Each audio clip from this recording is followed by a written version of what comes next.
All right. Well, welcome everybody to the September Fire Safe Council meeting. I'm your gracious host, Philip with Trinity County Office of Emergency Services. We will go ahead and do a quick introduction around the room. We have a lot of people on the board, on virtual and in the office today. So we're going to try and get through this. So to say, my name is Philip. I'm with Trinity County Office of Emergency Services. I'm Crystal Hodges. I'm with Trinity County Resource Conservation District. I'm Josette Metz, Post Mountain. Gary Carpenter, Post Mountain. Carol Ball, Trinity Center Volunteer Fire Department. Chris Prindeville, Weirville Fire. Kelly Sheen, District Manager for the Trinity County Resource Conservation District. Miles Erman, Education Outreach Coordinator for the Trinity County Resource Conservation District. Emily Acer. I'm with the Trinity County RCD and specifically Fire Safe Council's Grizzly Corps Fellow this year. Skylar Fisher, Trinity County RCD and County Fire Safe Council Coordinator. Jill Cox, Board of Supervisors. And over here on the wall. Hi, I'm Jessica Burrows. I'm with the Flow platform. Chris Lucy with Clover. Okay, and we'll go up to virtual. We'll start out with Larry Glass. Hi, Larry Glass from SAFE and South Fork Mountain Local Area Advisor. Welcome, Larry. We have Adam with U.S. Forest Service. Want to introduce yourself? Yeah, hey everyone, Adam Koontz. I'm the fuels planner for the Mad River Ranger District on the Six Rivers National Forest, and excited to be with you all today. Thank you, Adam. Dylan Kirkley. There you go. Hi, I'm Dylan Kirkley, and I'm the program manager for the Environmental Compliance Division at Trinity County Resource Conservation District. All right, thank you. Welcome. Thank Eric Bruce. Good afternoon, I'm Eric Bruce with Trinity RCD. I'm the new forester. All right, welcome, Eric. Thank you. Let's see. You jump off back. Chris Cole. Hi, afternoon. This is Chris Cole. I'm the district conservationist for the Natural Resource Conservation Service for Trinity County. Okay, thank you. Welcome. Kenneth Baldwin. Yeah, I'm a consulting forester. I work with BBW Associates. I'm on the Weirville Community Forest Steering Committee and Trinity Collaborative. Okay, welcome. Megan. Hello, I'm Megan Killeen. I am the Communications and Development Coordinator for the Watershed Research and Training Center. Thank you. Welcome, Megan. Let's see, where did we go? Jerry Cousins. Hi, everybody. Jerry Cousins here. I am on the Trinity County Collaborative member. And Philip, I have a 2:30 get off today. All right, we'll make sure we get you in there quickly. Thank you. Thank you, Jerry. Bethany. Bethany Llewellyn, Forest Health Program Manager, Trinity RCD. Thank you, Bethany. Kent Collard. Kent, you're still muted. Yeah, hi everybody. I'm Kent Collard. I'm a member of the High and Palm Fire Safe Council and board member of the Trinity RCD. Great, thank you and welcome. And let's see, what did we do? Oh boy, I see. Francisco. Hi everyone, this is Francisco Martinez Cuello. I'm with the Trinity Journal. Thank you, welcome. David Colbeck. David Colbeck, Environmental Compliance Specialist, Trinity County Natural Resources. Thank you. Robert Bouchette. Yeah, Bob Doucette, with the Shasta Trinity National Forest, U.S. Forest Service. Thank you. Welcome. Let's see. Ren Whitner.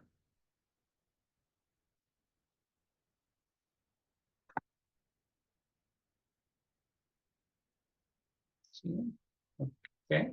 Oh, turned everything around on me. I know we had Bella from planning. Oh, hi. I think you guys can see me. Bella Headkey, Senior Planner for Trinity County Planning Division. Skylar asked me to come on because the general plan might be a topic today. Am I correct in that? Yes, we're gonna discuss a comment letter for the safety element today. Perfect. The earlier the better, but don't want to rearrange anything if it's an inconvenience. No, but the earlier I can hop off, the better. We've got you right in shortly after introduction. So Cool. Thank you. Much appreciated. Okay, so then Gina Moon. Hello, everybody. Gina Moon here. I'm with the Willow Creek Fire Safe Council. I also am a Trinity County resident and need to get more involved with my local area advisor stuff. And I'll talk to Miles later, but I'm glad to be here. Thank you. Thank you. I can't see that. Who's with Randy. Yeah. Randy Park. Hello, Randy Paris, like the city.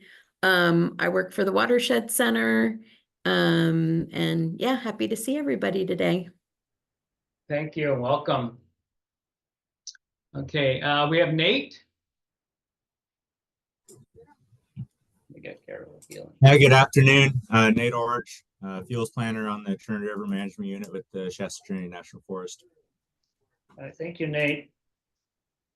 And Garrett with BLM. Yeah.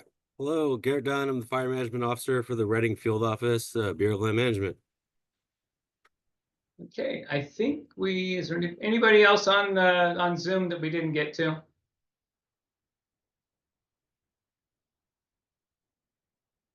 Hearing none, we'll go ahead and move on to item 2. Any additions or changes to today's agenda?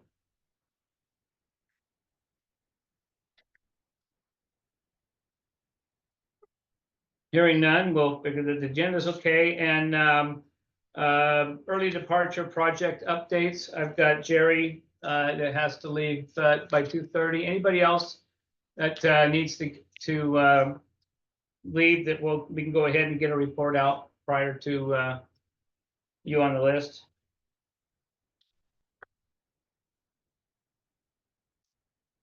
Okay, hearing none, we'll stick with what we've got. So we'll go into discussions.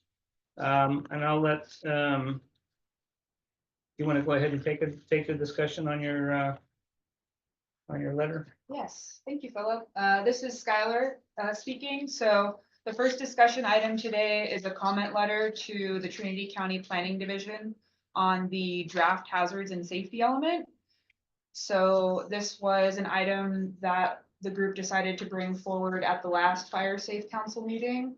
As some background for those who weren't attending the previous meeting, the county is currently engaged in a comprehensive general plan update, and this covers the update of various elements having to do with longer range planning objectives in the county. And so one of those elements is the safety element. So the last county safety element wasn't updated since, I believe, 2014.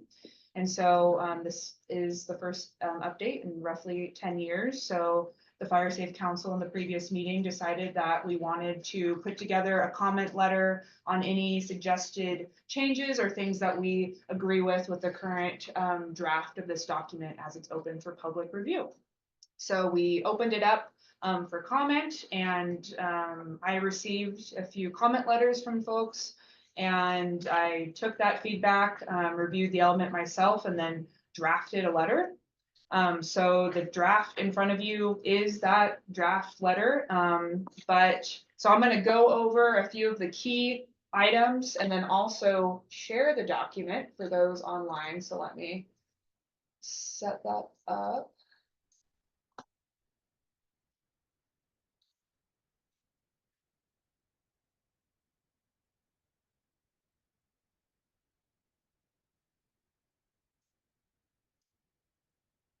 Okay, does everyone online see that okay?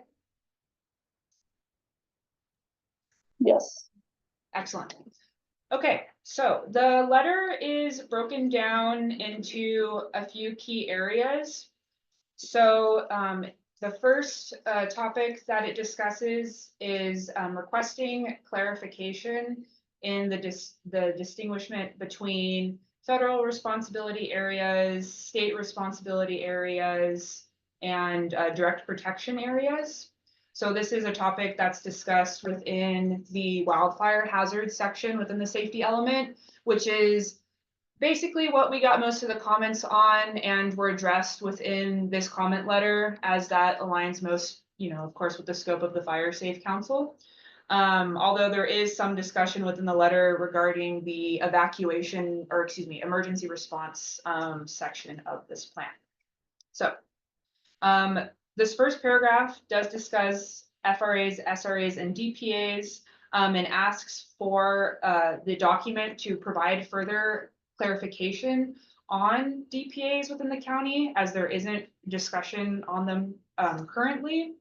And then the letter also points out that there are several communities within Trinity County that are subject to direct protection areas.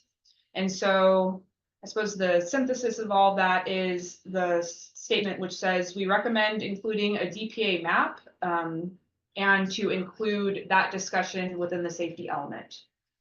So I want to pause and say, do we agree with that?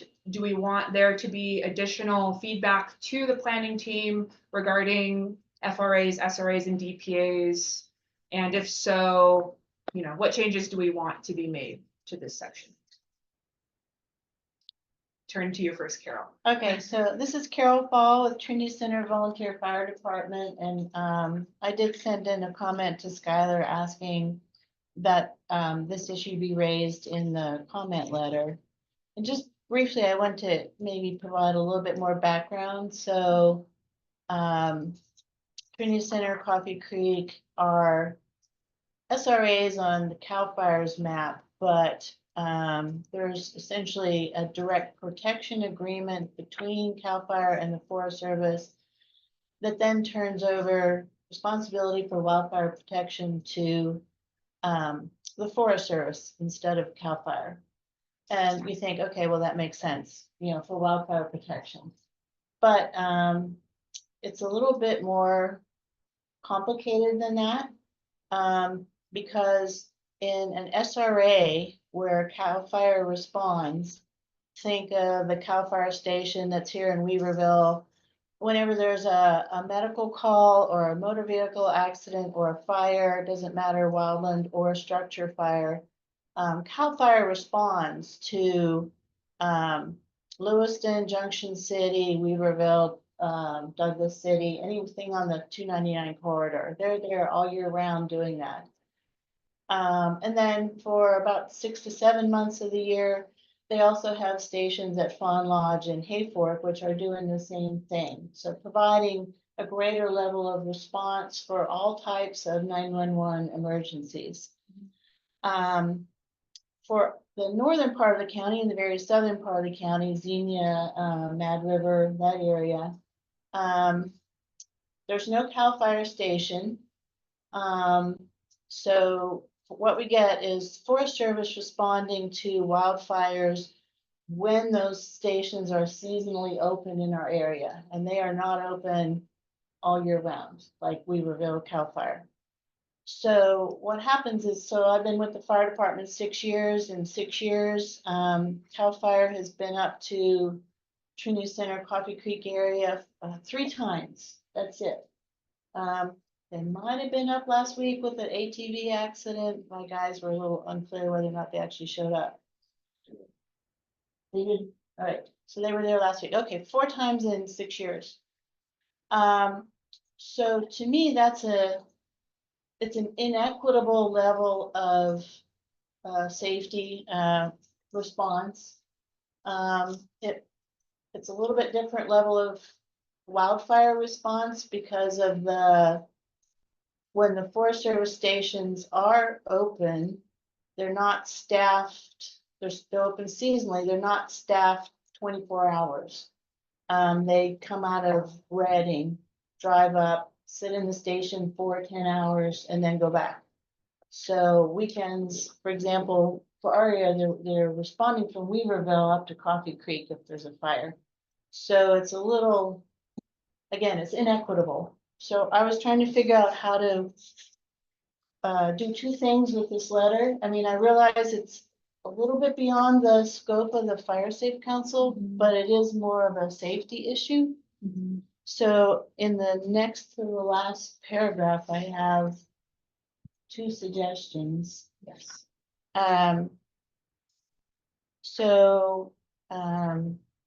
The sentence that says, we also hope the county will acknowledge that the volunteer fire protection districts respond to delete both and say to fire, insert motor vehicle accidents and medical emergencies, because we do all three.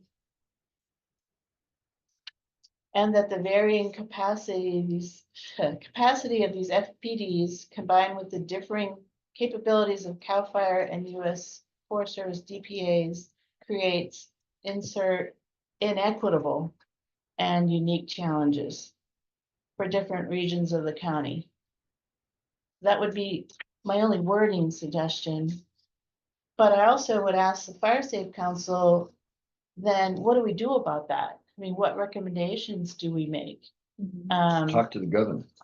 Yeah, well, that's one of my questions is, do we make a recommendation to say that CAL FIRE should provide funding to the volunteer fire departments to have an equal level of protection to what they're providing where they don't show up? Or do we ask Forest Service to staff their stations year round? Do we ask the Forest Service to train so they can respond to MVAs and structure fires, same as CAL FIRE does? I mean, there's different things we could recommend, and I don't know what's the best venue for that, if it's in this letter or if it's, again, is that beyond the purview of the Fire Safe Council or, you know, what? So I just want to throw that out there. If I could add just a general advice, I would, when you say like inequitable for certain regions, I would list the regions or communities. I would be as specific as possible and not leave anything up to guess or assumption. That would help us the most. So it would essentially be for DPAs. So we could, I mean, you could change different regions of the county and say for direct protection areas. Okay. Well, I've lived in Post Mountain for 22 years and I still don't know who the responsible it is. Forest Service. That's, yeah. But CAL FIRE also will respond to Once in a Post Mountain. while. Yeah, they come up once in a while.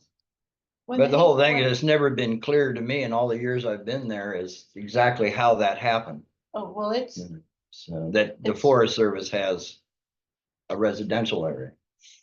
So, anyway, that's just the way it is. Yeah, so Carol, I get your point completely. I would think though, because I don't know as much about Highland Pond and Bad River, but in that second paragraph where it lists, for instance, Highland Pond, Mad River, Trinity Center, Coffee Creek are within the state responsibility or that fall under US Forest Service CPA, that would also include Post Mountain. Yes, it does.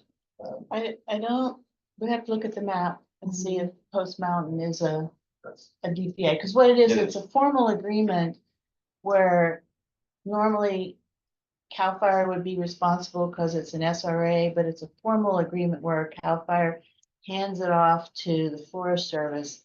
And so that map is what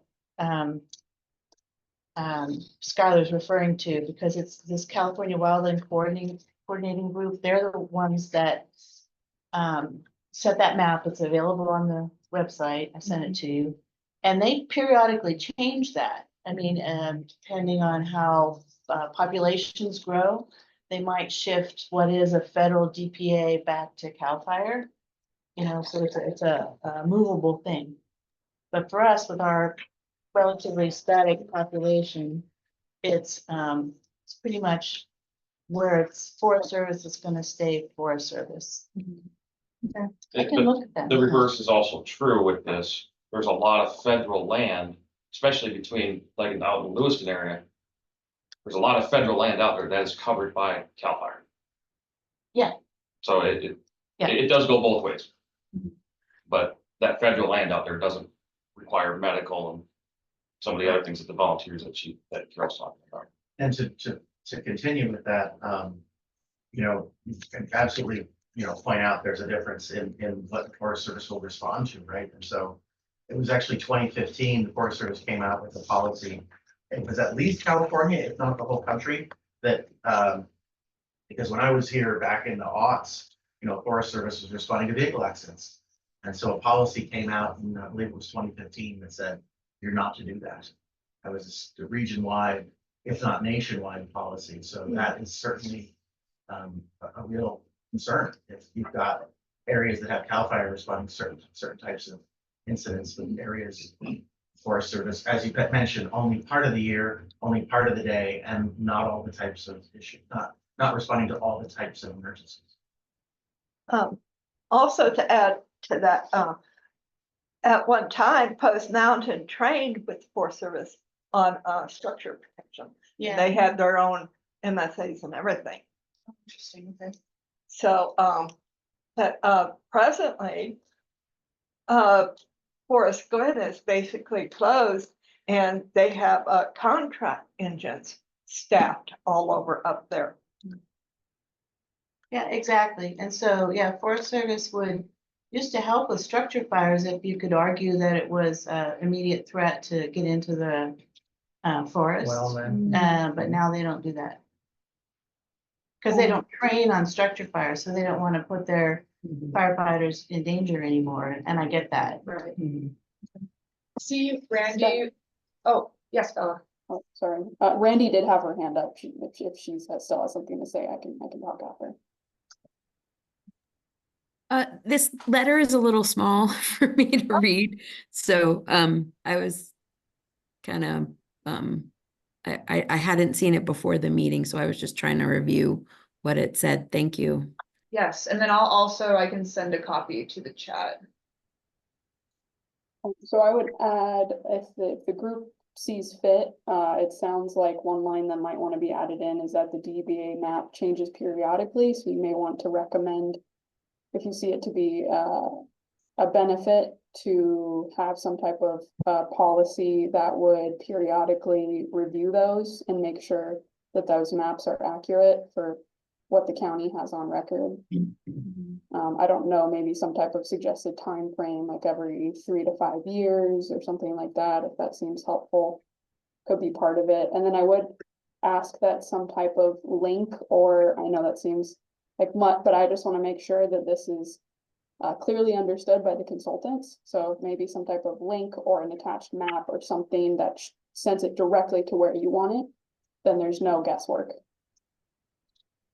So Bella, this is Carol. So I have sent the link and the map straight to Nikki at Nature Furnace. She does have that information. Okay. And I sent her the same comments that I sent to Skylar. Okay, got it. I remember those emails, but just wanted to be sure. Thank you. Dennis, I see your hand is raised. Yeah, at one time, Post Mountain had a community services district that had 1 or 2 fire engines for structure fires. Is that still true? Well, Post Mountain has 2 type 3s and a type 6 and a water tender. Okay, thanks.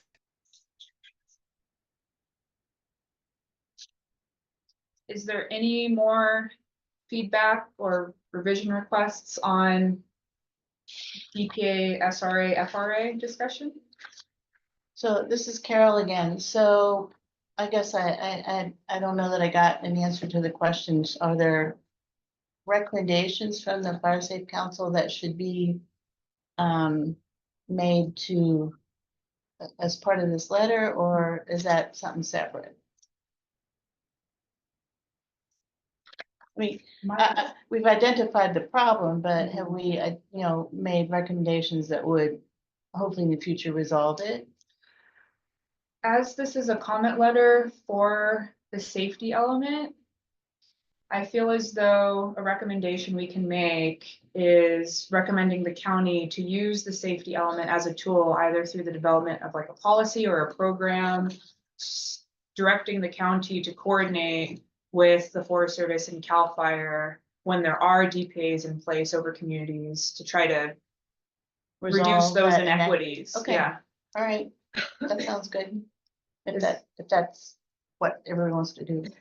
Sorry. Does anybody object with that language, or would they like to see it changed? I would foresee that the Fire Safe Council would be involved in that policy, right? The development of the policy and the safety element?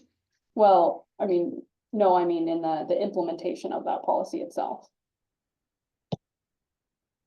Fire Safe Council is always present to increase collaboration and cooperation. Of course. I asked that just so add that in, if you foresee that the Fire Safe Council is a good vector for that coordination. Otherwise, if you see any other type of orgs or collaborative groups to be a part of some type of effort like that, I'd add the details in. If you foresee a specific county division or department that would work best at coordinating that, whether that be community development at large, planning, or natural resources, that would be a part of it. I would also ask if you guys have, because right, so High and Palm and Trinity Center, while it's not all of the communities that are identified,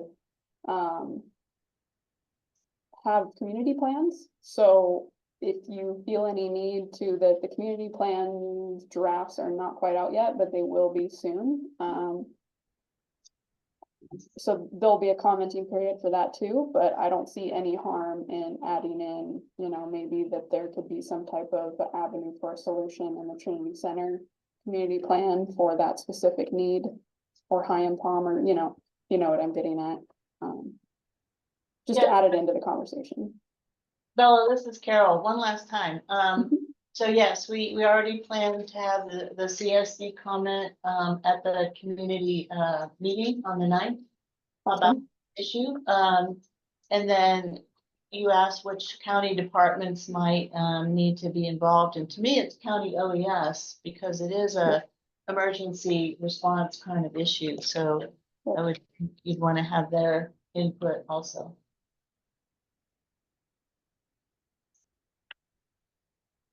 Thank you.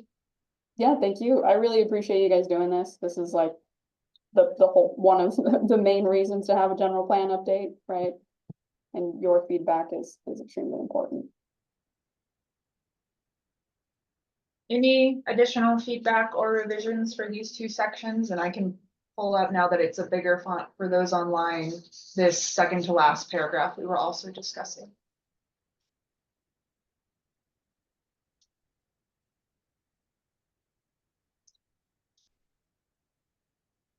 Okay. Seeing none, we can move on to the next topic. So going up. So paragraph 3 in the comment letter, there is discussion of, so this is actually saying that we appreciate that the wildfire hazard section discusses the physical and health impacts of wildfire. In addition, that it discusses some of the secondary impacts that wildfire has, so air quality, soils, and landslide risk. But it does ask that the section also address the potential release of hazardous materials as a secondary impact of wildfire. Does anybody want to see this section changed or does not agree?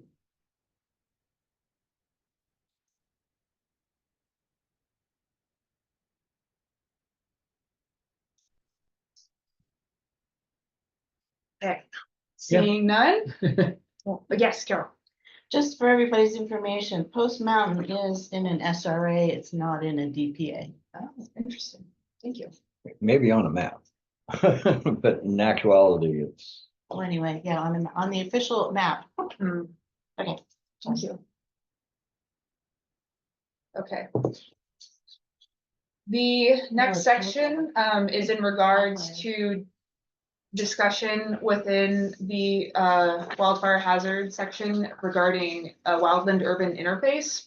So this is like a fairly minor comment, but in the first paragraph, the section states that many of the county's communities are in the wildland urban interface, whereas later in the same section, it says all of the county's developed areas are within the wildland urban interface. So this paragraph is just requesting for consistent language and saying that, you know, current wildland urban interface mapping shows that each community within at least the draft community plans that the county is evaluating are all within the wildland urban interface.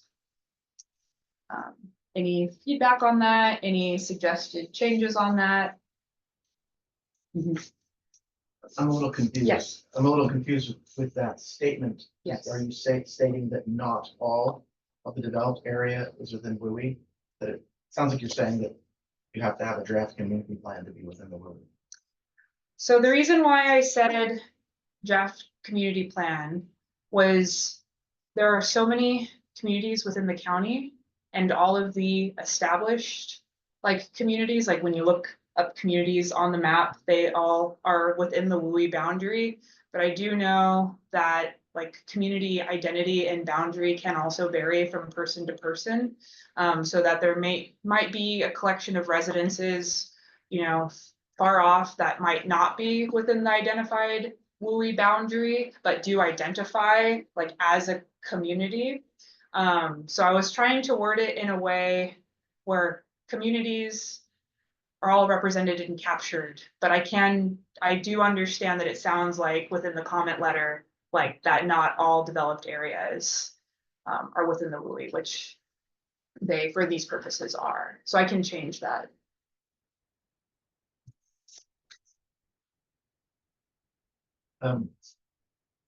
Sorry to No. keep going, but because this is the only place that mentions WUI, I think, in the letters. I think this might be a good time to mention that, you know, to mention the large group that Flora submitted a comment. You got the comment. But it is something I was hoping to have a discussion at the meeting, which is that there are policies. Obviously, the larger the WUI, I would think we'd all agree, the larger the WUI, the more of a challenge, the more of a burden, the more resources we have to deal, the more firefighting, emergency response resources that are needed as your WUI enlarges and as it shrinks, either through less residents or maybe more concentrated residences, the WUI shrinks. So, you know, adding a residence across Highway 3 doesn't really, right here in town, doesn't really affect the WUI, whereas adding 20 residences out in, say, Post Mountain or Wildwood does. And so one of our concerns is Flora, because we're an environmental consulting firm and a lot of our clients are cultivators, is that we've noticed that and I'm not sure everybody even knows this in this group, but county ordinance requires that all cannabis licenses have a dwelling. That's a county ordinance. Most people probably know that, but not everybody in this meeting may know that. And so we're concerned from the hazards perspective that we've definitely seen folks that, you know, are putting in dwellings in areas that, you know, they can use seasonally, but it's not their preferred location to live in. So somebody wants to live in Hayfork, lives most of the time in Hayfork, but they have a farm in Pine Palm or Wildwood or Post Mountain, and they're building a dwelling out there. So what that seems to me is that this policy is creating an expansion of the WUI when there's really no desire to do that. I mean, obviously, it's free development, you know, like land rights. Somebody wants to build a property in a very remote, build a home in a very remote location, that's generally their right. But if someone doesn't want to build a home, we understand that you need to ensure adequate housing. But currently, the policy is written such that if somebody has a farm in Post Mountain and has no intention of, has no desire to live there, they have to build a house, which then stretches as you were just saying, Carol, there's unequal responses in different parts of the county. So now you're putting more demand on those resources that are stretched thin. I know this is a big issue, and maybe this letter is not the best place to raise it, but I was hoping that we could at least have a short back and forth about that, because I'm really interested in hearing what the Fire Safe Council thinks about that, whether or not it includes that in the letter, because this hasn't come up before in any of my meetings I've been into.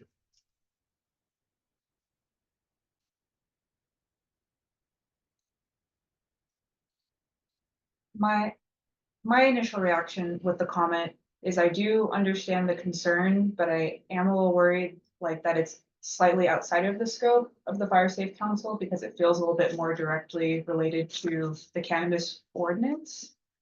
But I do understand like there's overlap there, like the fire safety concerns and it being a requirement in the cannabis ordinance for cultivators. Yeah, this is Josanne. Post Mountain itself also has ordinances when people build there. There's supposed to be driveway and vegetation management going on. That isn't. And that's one of the reasons why we've been trying to perk up about trying to educate people. Thank you. I agree. With Skylar, my thinking is that particular comment is kind of beyond the scope of what the Fire Safe Council should be addressing. And if it's coming from the Fire Safe Council, I think it needs to be a little more focused on issues that we deal with on a regular basis. And development, as I see it, is not really what I would consider within our purview. So, because I think that's what is more directly related to. That's how I see it. It does seem to me, however, to Chris's point, that if that concept were to be discussed when it comes to cannabis ordinance updates, then the Fire Safe Council might have something to say about the yay or nay of what gets discussed there. That's a good point. Just the expansion of the WUI because of a policy like that. We could comment on something like that, on that aspect of it. But beyond that, yeah, that's more of a development of a cannabis thing and not really our purview. And Do we want, oh, first, does anyone online have any feedback at this point? Dina's got a comment in there, but it has to do with kind of what we were talking about earlier with the Forest Service CAL FIRE. Perhaps the comment could read community and tribal. Was that in regards to how communities were referred to or specifically to the inequitable coverage caused by DPAs in response? It was that second to the last paragraph. Since you're broadening it out, I thought that in Western Trinity County, we always have the Yurok and Hoopa tribal forestry and fire respond. And so being inclusive, I would include them in that statement, not just communities, but the tribal response, as well as CAL FIRE, Forest Service, volunteer fire departments. Thank you for your comment. We'll add that in.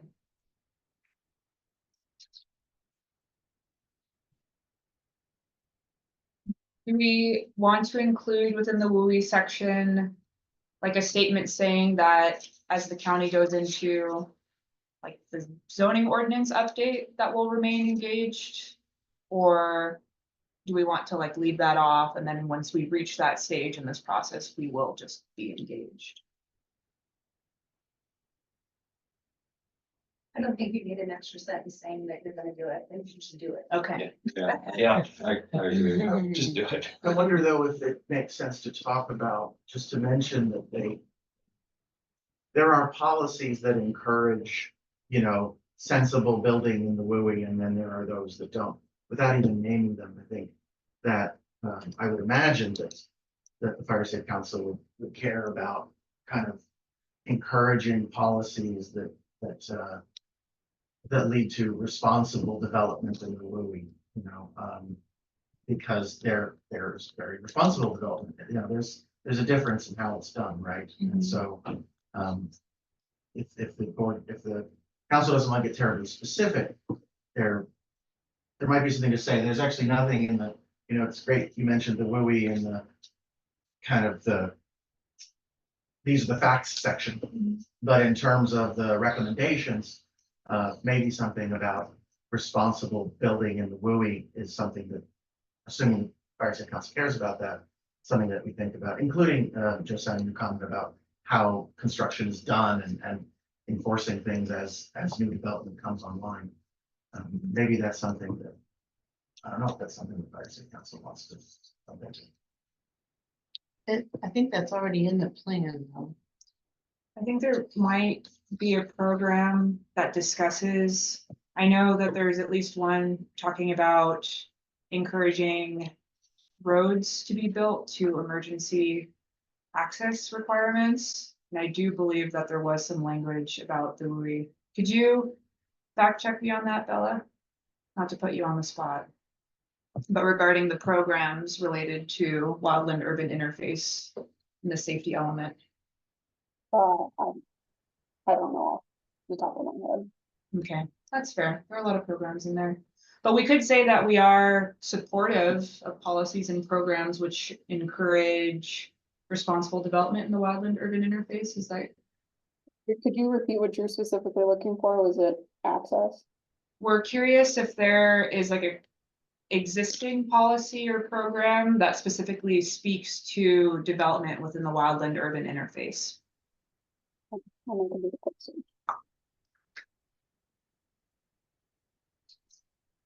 There's discussion. There's a goal to minimize the risk from wildfire to life property, critical facilities and the environment through a comprehensive program that encourages the development and maintenance of fire adaptive communities in a fire resilient landscape. That's SAF 1. Okay. So are we? And then it goes a little bit more into detail with SAF 1.2. Support and participate in collaborative development, maintenance, and implementation of local regional plans like CWPP, fuels reduction plans, countywide HMP objectives, and Fire Safe Council. It's vague. Okay. I like what you said. I like that. I mean, I think that personally, I think the Fire Safe Council should be encouraging responsible development in the WUI. So And then 1.10 is require new development to be located, designed, and management commensurate with the wildfire hazards present to reduce risks to life, property, and natural resources. I'm wondering what, let's see, I asked them to put implementation programs in. So SAF 4. Because it can be a policy, but unless we have it already, unless it's extremely self-implementing, like 100% self-implementing, in my opinion, then it will need an implementation program to have more details about who, when, where, how. So I'm trying to skim through it to. Okay, thank you, Bella. I have a question. So if I remember vaguely, sorry, this is Carol again. We went through this exercise a while ago to identify where WUI was in the county, right? And there were some places where Forest Service had picked some cabin out in the middle of nowhere, and we said, no, that's not in the WUI. We were trying to be more logical in terms of that. So is that what we're using now when we refer to the WUI? No, is the maps that we developed?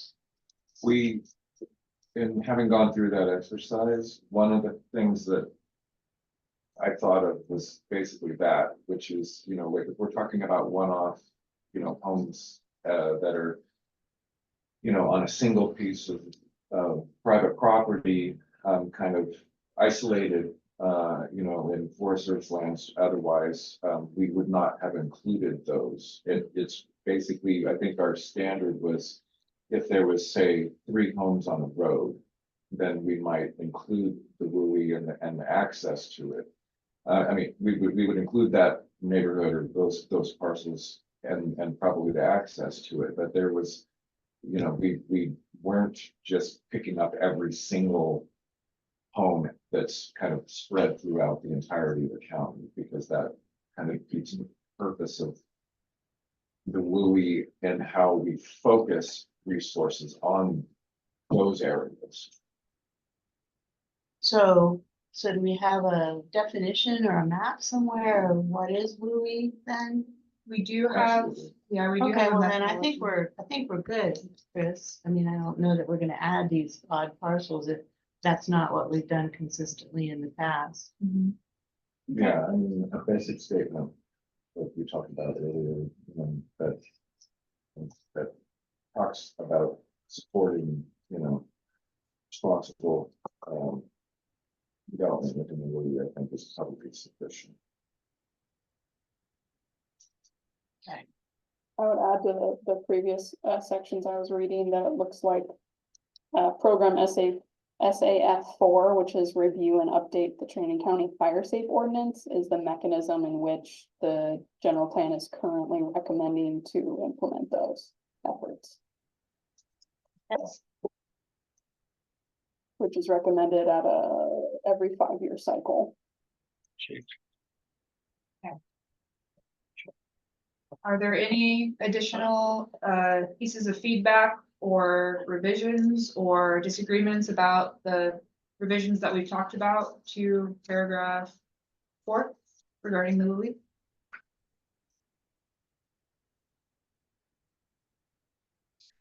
Okay, seeing none, on to the next paragraph. We're nearly to the back of the page again. Okay, so this paragraph discusses the various goals and policies within the wildfire hazard section. And so what it's asking for is between the current hazards and safety element and the draft hazards and safety element, there isn't discussion on what policies have changed, or within each of the policies within the draft element, it puts in parentheses at the end, this is an amended version of, and then lists the policies that it's an amended version of. But it is challenging unless you have both documents up on the table and are flipping between them to see if all of the policies in some way are carried over from the current document into the draft document, how the policies have changed between documents, how it reflects a change in priorities between the county or the communities within the county. So this paragraph and I believe the following both discuss this inconsistency and makes the recommendation that the safety element include something like either a narrative or a table, but some kind of crosswalk to show here are the policies that were in the current safety element. Here are the changes that we are recommending to make for the draft safety element, and here's how we change them. I think that it would be pretty cool to reflect on, were these policies successful in the past 10 years during this current safety elements planning period? And if certain policies, like for example, policy 5.1.c was not carried over, like why is that? Is that because of a change in priorities, or is it actually being captured and we just didn't realize it, kind of thing? This comment is in part for feedback that I've gotten, but also as we've been engaged in the hazard mitigation plan process, it's actually a requirement in hazard mitigation planning that I find to be a very useful tool for accountability and transparency and seeing how the priorities change, and also, were the policies successful? Like maybe there's a policy that is being carried over, but it wasn't successful and there isn't community support of it. So maybe that policy should be dropped. So that's what these two paragraphs together discuss. So I want to open up if people disagree with that, if they want to see changes, if they want additions to be made.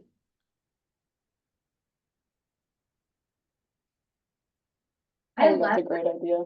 And I would like to ask that it be a table, not a discussion. Like reading all of that as a narrative and trying to absorb it the way my mind works could be hard. I'd love to see a table and I'd love to see a column in that table for the why. Did it work? Did it not work? Okay. Yeah. Bella, do you think that's reasonable to produce? I think it's a brilliant idea. Is it reasonable is going to be a discussion that I can have with the general plan consultant. This is supposed to be a revisionary period, so I will encourage them to perform the task. We'll see what they say.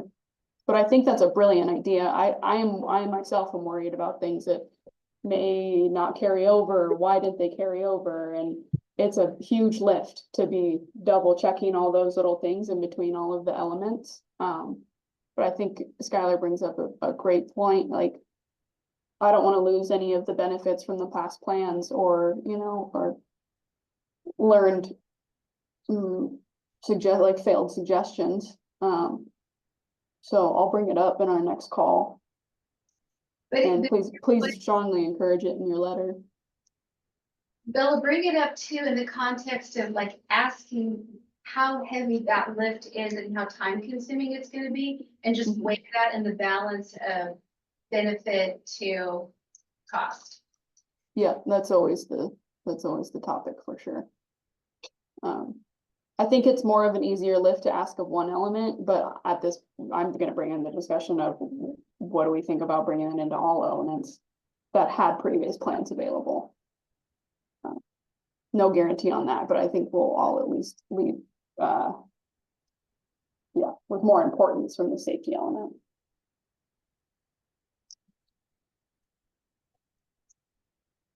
Anything else? Is there any additional feedback or requested changes?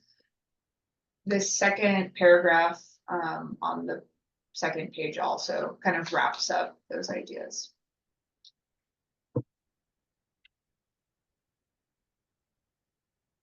Okay, seeing no additional feedback, we are nearing the end of this exercise. Okay, so the next paragraph, paragraph 3 on page 2, discusses figure 2 figure 10.2 within the hazards and safety element. And so this is a map of CAL FIRE's wildfire hazard severity zones. And the comment is requesting that either there is a supplemental map showing wildfire hazard within the county, or that the map be removed, or that clarification be added to the map. Just because if you look at that map, it's within state and private properties that are generally mapped within these wildfire hazard severity zones. It doesn't include federal properties, and because of that, it makes it seem like all the federal properties are not subject to any wildfire hazard, which we all know isn't true. And then in addition to that, this paragraph also requests that clear definitions of the critical infrastructure and major utilities and other assets that are marked within this map be defined as well. So we can have a better understanding of what assets are at risk from wildfire hazard. You say major utilities, is that like transmission lines and? That's what it looks like. It does look like lines. Yeah. Because we have back through Puss Mountain, we have a pipeline and a gap and power lines. Yeah. And neither of those services. You've got the lines, but you don't get the benefit of what's coming through them. But that's questionable because you would think that if that's what they were, there would be more of them. You don't see them as you move further north. Your stuff isn't buried in the North County. So There's only one main power line now. the 60 kV I line. can- Still don't see it on there. I can pull up the map too for everyone online here. Okay. Yes, please. I have it already, Skylar, if you want me to. Oh, could you share screen? That would be, I just sent the request. I will stop share. That was in the upper left. I think, Oh, is yeah. it? Yeah, she's good. Yeah. Is this what you're, cause this is, yeah, figure 10 too. Yes. I can zoom in more too. So to be clear, it's all of this gray space, that's all federal or state. Are you saying that that's misleading? Just that in all of that blank area, it makes it look like it could potentially not have Yeah. wildfire hazard potential. I agree with you. I feel like I've seen maps that show the opposite, so. Just is not stoked about it. Is this data mapped though by CAL FIRE? It's modeled across the landscape though, right? I think there is, I've seen data I think that's. there's a separate map that, yeah. This is just the state's map, so it's only gonna show their, Right. that's all right. I don't even know what the map is of. Well, what I would recommend would be that they just replace it with there'd be one map that would just show the entirety of the county with regard to what's been modeled across the landscape. And then if we wanted to, within that, you know, you could define some of like well, the point of it isn't about SRA or FRA or any of that. So that's, I don't know what it I would is. just recommend that they use a different data set that's more consistent across the county. Yeah, because it looks like they block out SBI too, you know, when you see the checkerboard, that's Right. all private land, so they just, well, it's not in our jurisdiction. No, well. And when all you red send stuff's it- all. What does that got to do with This, power lines? this Yeah, is green line SBI. line. All I of don't this, see this a green line. checkerboard up here is what's showing up. That is private land. Yeah, Oh, okay. yeah. That's a pipeline. I would recommend giving me the example data source. Yes, can do. Power lines. Yeah, we could provide that. What the actual reference to that data is. I'm sure it's on Brad. Yeah. And I'm also seeing in the, because I'm reviewing the community plans right now and they have the same type of map. So that's good. This type of map source, or yeah, the source will be carried out through all different, wherever fire severity is mentioned. Yeah, I would recommend that too. So you may want to say wherever mentioned in any element or plan. All encompassing. Okay.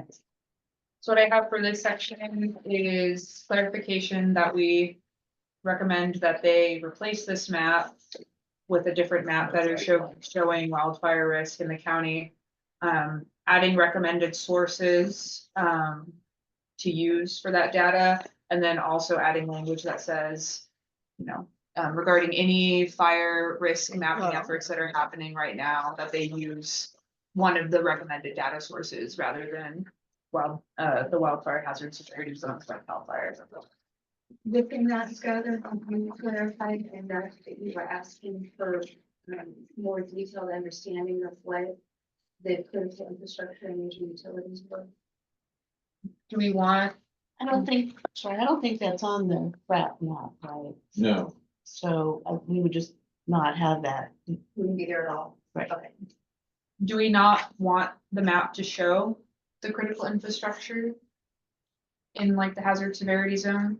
Well, I think we should, Okay, yeah.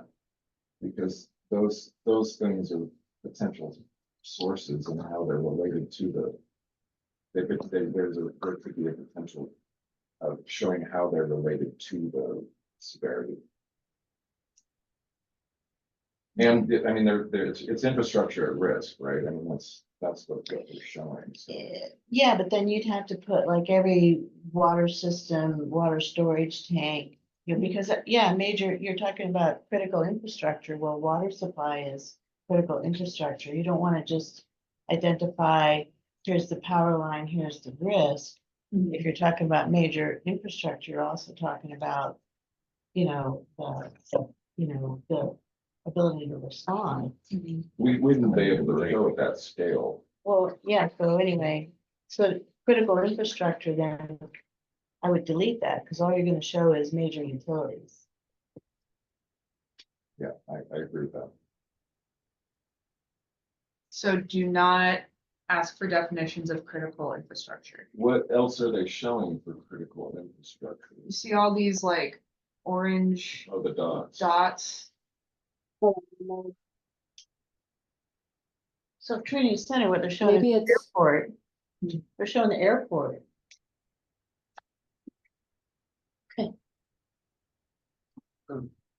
Well, they're probably all, there may be several Well, things kind of, stacked it up looks there. layered, actually. Yeah. But there could be a lot, I mean, there could be a whole bunch of stacked dots right there. We could at least request a discussion of like, e.g. airports, hospital, fire stations, something to better explain it than all these orange dots. Yeah. There's several things stacked up in Trinity Center. So add clear definitions of critical infrastructure, but also symbology which represents some distinguishment beyond dots. Yeah, What were the green dots? major utilities. Major utilities, okay. The dam. Okay. The dam says major utilities. Or No, maybe, power. but maybe it's the power, the power generator. generation, yeah. Okay. Substation. Yeah. It could be major, I mean, it could be critical infrastructure underneath of that, but again, it's not real defined because you know, look at all that, like in Weaverville, there's a Bunch of dots. a bunch of dots, so, as well as Hyde Park and all the other communities, so. I think the utility of showing the critical infrastructure and the major utilities in that way just really is what you're seeing is just clustered, you know, like you would know that that was the case anyways, but it just basically graphically shows you like, yes, there's a lot of critical infrastructure and major utilities in Weaverville and Newport and that major and other communities. It's not like we're trying to define what each of those things really is at this scale, but that would be something that you would want to include in the community maps. To me, the Community green, planning maps. sorry, the green that shows major utilities, it looks like power lines, but then it doesn't have the power line that goes up to Coffee Creek in the North County. It just has the one on 299 and down to Hayfork. And has that one going above Lewiston Are there? those considered major transmission lines? Because the one that goes up there is not really, No, it's 60 kV, so it's the same as, is that the same as the one down here? yeah. Along the 36 corridor? So that, yeah, so that falls back into the, what's the definition for each of those things? Yeah. And I was scrolling down to see their source data. I don't know what CEC or OSN is, but they might be using some type of old layer too, so.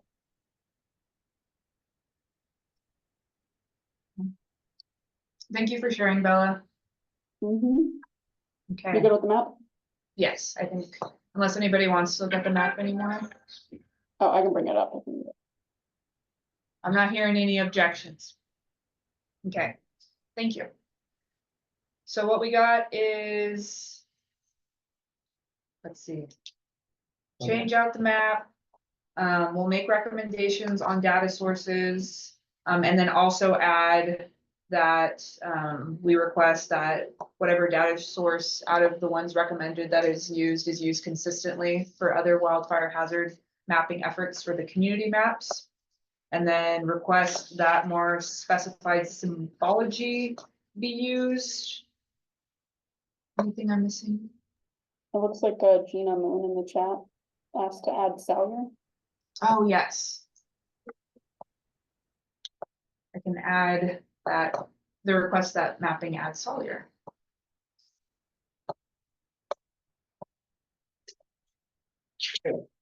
Jerry's gotta drop off at 2:30 in order to get his report out. Yeah. I think that's all the major sections within the document. We did it. Is there anything else still hanging that folks want to discuss or amend?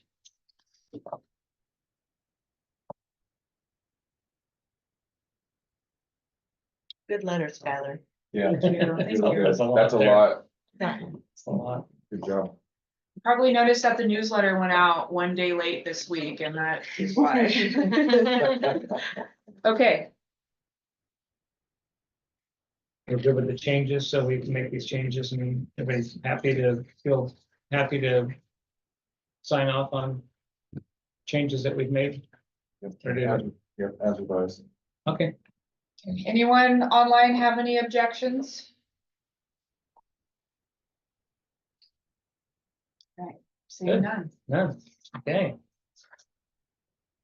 All right, so we're gonna jump forward real quick. Because Jerry's gonna drop off here in 15 minutes, so I wanted to go ahead and get Jerry's report out, and then we'll go back to the rest of the agenda. Jerry, if you want to go ahead and. Thank you, Philip. Just two quick items. Tomorrow is a collaborative field trip to the Junction City area. So everybody's invited, 9:30 at the Weaverville Forest Service office. And I wanted to give an update on wildfire cameras. I was told last week that the Horse Mountain, this is downriver, the Horse Mountain camera should be installed this week and then will be online soon. The permitting for the 6 additional cameras, primarily in southern Trinity area for PG&E, the Rachel Berkey should be signing them within the next week or 10 days, so that can move forward, given weather and access to sites. And finally, the Forest Service has requested an additional meeting on the Ironside Mountain camera, which is scheduled now for the first week of October with tribal representatives, Forest Service, providers, and somebody else, I can't remember who. So that's it on the wildfire cameras. So thanks for accommodating my schedule. I appreciate it. Jerry, the field trip you mentioned tomorrow, what's the premise of that? We're reviewing some fire break, shaded fuel break projects. Xander Winter is going to be leading it. It's up on Hawker Meadow Road and another place around Junction City. And it's supposed to be kind of looking at how those features interacted with the monument fire. Is that correct? Yes, and I think it has to do, we're going to be looking at different burn severity landscapes to see how to treat them. Randy might be able to speak to that a little bit more. With more detail. Yeah, I would love to say a few words, if that's okay. I was going to update folks on it as well later, but the Watershed Center is doing another third-party NEPA project. And so Xander is the planning forester on the project, but the Watershed Center planning team will be working with the Forest Service to get community input. We've already had a community meeting in the spring, so slightly different emphasis than the collaborative meeting tomorrow. And very likely we'll be coming out with a scoping document this fall.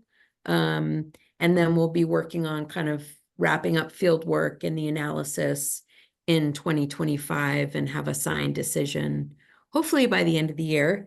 So yeah, come on out.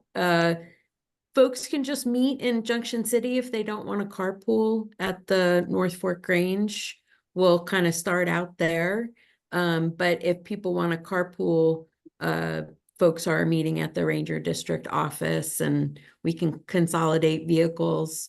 I'll be there myself with a couple of extra seats. So yeah, I think that's the big overview, and thanks to Jerry for highlighting it today. Well, thank you. You had way more information than I had available, so that was great. This is Kelly. Randy, can you clarify, did you say that you're expecting that assigned decision on this by the end of next year, 2025? 2025, yeah, that's the plan. If we get it scoped this fall, we've learned so much from the Bowerman effort, and we really just want to keep it on a expedited track and bring the project to conclusion after another field season. So yeah, come on Friday and give us your input, and of course, there'll be plenty of other opportunities to review the project, especially if it's scoped or when it's scoped in the fall. Thank you. Thank you. And Jerry, thank you so much for all your hard work on the wildfire cameras and keeping us updated on that. That project has been a real big undertaking, I think. Sure. Thank you, Phil. Okay, we're going to jump back into our agenda here under discussion. We did A, which was the comment letter. Discussion B, the discussion was from last month, that we talk about combining the November, December meeting due to the holiday conflicts. We have a proposed date of December 5th to take care of November and December's meeting. Does that work with the group? I got a lot of head, yes? Yes. Okay, we'll go ahead and figure that that's going to be the schedule. That'll take care of November and December. Any grants that grant discussion that anybody have? Did you have anything in particular that was on there, or is it just kind of a standard floating agenda item? Yeah, standard floating agenda item. The only update that I have that happened yesterday, so after the agenda went out, was we do have progress on the RCD's state fire capacity grant that we were notified that we were selected for, but they've started sending us paperwork. And so we're really close to executing into that project. So that will be for the Campbell Ridge Risk Reduction Project, which is in large collaboration with the Willow Creek Fire Safe Council. So super excited about that and getting one step closer to getting that project started. Awesome. Okay, well, our Fire Safe Council Coordinator update.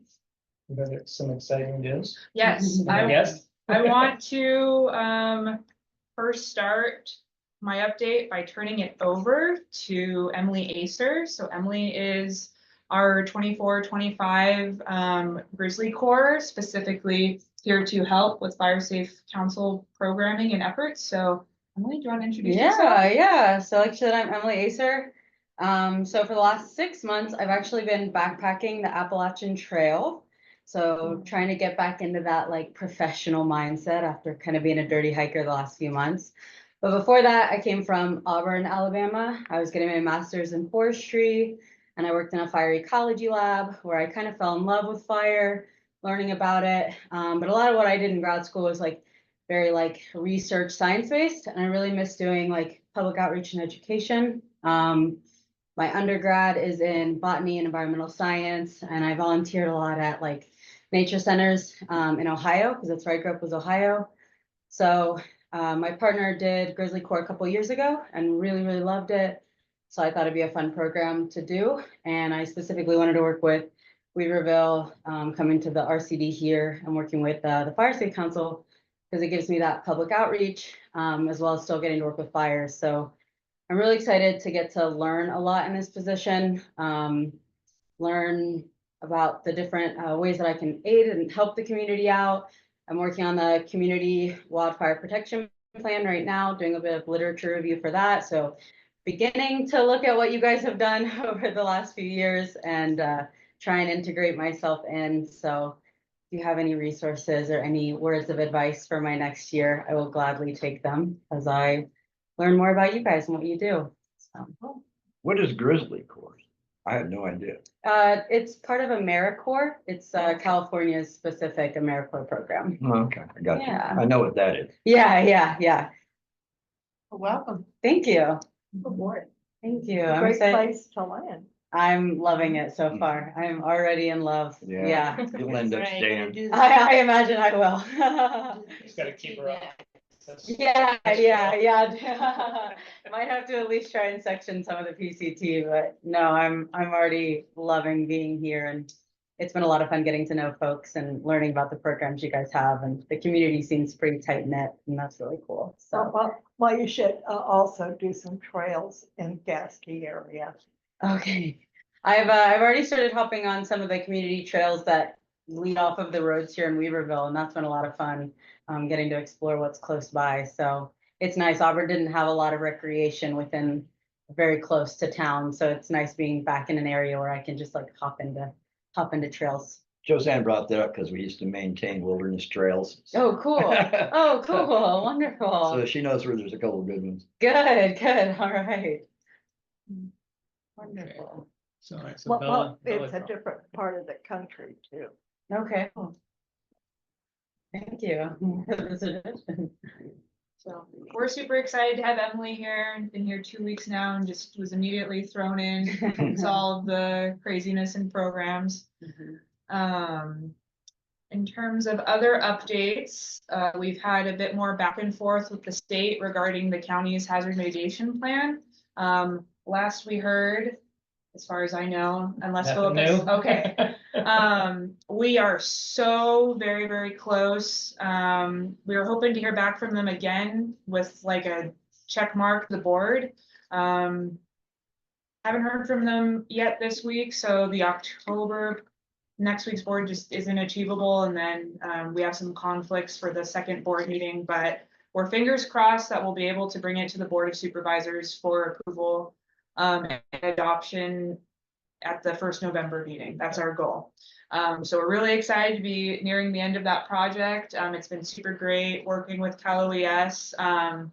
We've also been working with them to see if we can get in a building resilient infrastructures and communities proposal, which is funding available only through having an adopted hazard mitigation plan, which it was our state reviewer's suggestion. She said, we've been talking to FEMA, we've been reviewing your plan, it looks good. We think that you should bring it to your board before it even goes to FEMA so that you could potentially be eligible for some hazard mitigation assistance funding. So we're super appreciative that they've been so responsive to us and our needs. So we're hoping that everything aligns perfectly for that. Otherwise, yes. So would that potentially provide, a long time ago, we talked about the BRAC funding for, BRIC funding for home hardening for low income kind of people. Would that be the kind of proposal we might submit? That's what we're talking about right now. We want to put together a way that we can get home hardening funds, like whether it be like a subsidy or reimbursement or like up to it, like a match program we're still talking about, but that's like the number one thing on top of maintenance for the hazard plan so that it keeps on rolling and doesn't expire again, is we've been talking about home hardening and then also seeing if there are other VFDs similar to Weaverville that are interested in having a hazardous fuels reduction program and seeing if that could be a vehicle to support that too. But it's been a while since the county has engaged with BRIC, so we're still learning to see, because as we see it, we're like, this is very in line with our hazard mitigation strategy, but we want to make sure that we're putting in a competitive proposal too. So, but definitely home hardening has been like the top conversation that we've been having. Awesome. Okay, so in addition to that, normal program maintenance, Miles has been doing a super duper awesome job with Firewise education, home assessment, and neighborhood ambassador programs, but I'll let him give that update during the RCD update. And yeah, that's been about it. Onboarding Emily and crushing it as usual. Francisco, I see your Yeah, I was comment. gonna mention that. It's okay, I'm more of an Ohio State fan, so gotta admit. The War Eagle. All right. Okay, so with that, we'll go ahead and start moving over into our project updates. And we are starting at the top of the alphabet this month, so we'll go to Garrett with the BLM. Yeah, so current project updates for Trinity County would be, we've got let's see, October, the contractor could start as soon as October 1st on the first option year for the Weaverville Community Protection Plan, which would be a linear feature focused on the West Weaver Creek Road. That's 154 acres, a hand cut pile. We're also working with the RCD currently in the Reading Indian Creek area, constructing piles on our Unit B of our Reading Indian Creek expansion project. We've got a pretty good workload of piles to burn in the Weaver Basin area. So we'll be focused on that this year, getting the Glennison Gap piles, the Little Browns Creek piles, and also the Weaverville Community Protection Plan from the base year of that contract burned. We are also looking to implement understory broadcast burn in Reading Indian Creek on Unit 8A, 8 Bravo, and Unit 7. Probably around mid-October is what we're shooting for in that. I believe that covers most of what we've got going on in Trinity County. Any questions? Okay. Yeah, any questions for Garrett in the BLM? Hearing nothing. Okay, we will jump down to was Kent, were you with High Pond Fire Safe Council? Is that Kim Spalding? Oh, no, I can call those, but I don't see them right now. Okay, Kent may have dropped off. I didn't see that. Okay, nothing from Lewiston. Lower Trinity Prescribed Burn Association. Nothing there. Nothing from Eric. Oh, wait, Deb. Huh? Deborah's on. Who's it? Where? Deborah's on. North Coast Unified. She's hiding. I think, Oh. behind. When did she? Deborah Harris. been here. There you go. I've been I didn't here see you all coming. along.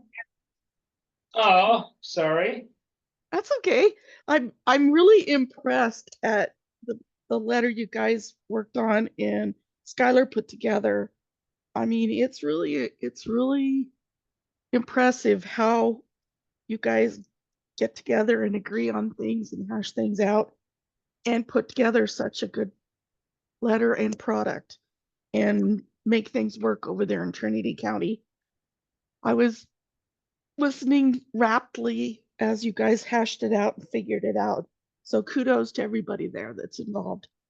As far as air quality, we're in the middle of prescribed burning and smoke management plans. There haven't been any prescribed projects over in Trinity County other than the Bar 717 over in A Fork. The Watershed Center did a small burn over there for a couple of days in September, but we're trying to work with burners and CAL FIRE and the Forest Service to do some burning during the suspension. And it's slowly getting off the ground up here. Actually, I think it's a new concept to everybody else in the state. So they're kind of looking to us as kind of a template to build upon. So I think it's kudos to everybody involved in prescribed fire up here to kind of set the standard of how things work. Smoke management plans are coming in thick and heavy. And I didn't get a chance to ask Garrett about the broadcast he indicated they were going to do in October over in the Reading Indian Creek. Did you update your smoke management plan for the broadcast units, or I don't remember if it's on there. So if you get a chance, if you could send me an email. Other than that, I don't have anything other than this group impresses me every time I participate, and I try to get in here as much as possible. Thank you. Thank you, And if Deborah. any questions? Any questions for air quality management? Okay. Hearing none, we will move down to, I think we have Dina, Nora, look. Oh, it's not, okay, I'm sorry, Dina, you're a ways down. I don't know why I had it under the wrong one. I knew you were one of those. Okay, so we'll scratch that one. Chris, NRCS. Hello, no major updates for us, just we're closing out our fiscal year, so a bunch of contract kind of management stuff. And lots of people under our contracts are doing good work now and getting ready to burn their piles once it kind of get a little more moisture. There's a big project going on up in the Long Canyon area, and they've completed around 60 acres of thinning, which is pretty solid. So it was one of the bigger ones. And then our new season, as we enter a new fiscal year, we're going to be accepting applications for our EQIP program. And we don't have an exact deadline, but it's likely going to be the middle of November. So if you or anyone you know is interested in either financial assistance or just having us go take a look and offer advice, that deadline is coming up, still a month and a half, but you can't accept them after that. So for our EQIP program, and open to any questions, but that's all I have for an update. Thank you. Any questions? Okay, we'll move over to Larry Glass. Say. Yeah, I have nothing new to report. Thank you. All right, Larry, thank you for being here. Let's see. Looks like Trinity Center Volunteer Fire Department. Let's see, mostly I want to thank the RCD for Bethany and Dave managed to squeeze in some extra CAL FIRE money to do fuel reduction on the way to the Trinity Center boat ramp, which is one of our evacuation points, and on the road access road to the airport. So it made our two kind of evacuation routes safer, and they cleared around the museum just in time for the big Trinity Center Lions Club fly-in, which is at the museum. So perfect timing, really appreciate it. Guys did a great job. Thank you. That's all you got? That's all I got. Okay, thank you. Board of Supervisors, Bill. Nothing new to update. It's been a challenging budget season, and it's nice to get an environment that's not predominantly unaffected. No whining. No whining. Yeah, no whining. Okay, we did Jerry already. David Kobeck, Natural Resources. Still.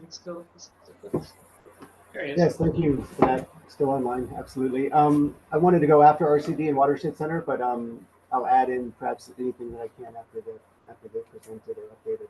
I did just want to add one piece, the Rat Tail project, which is in Six Rivers National Forest, is in the NEPA process at the moment. So we're currently reviewing. Oh, David, we're having some trouble hearing you. I don't know if you can get closer to your mic or maybe speak up a little bit. Oh, I apologize. My system may not allow me to at the moment, so I can add it to chat. Apologies. All right, that's what I have at the moment. I'll add it to chat.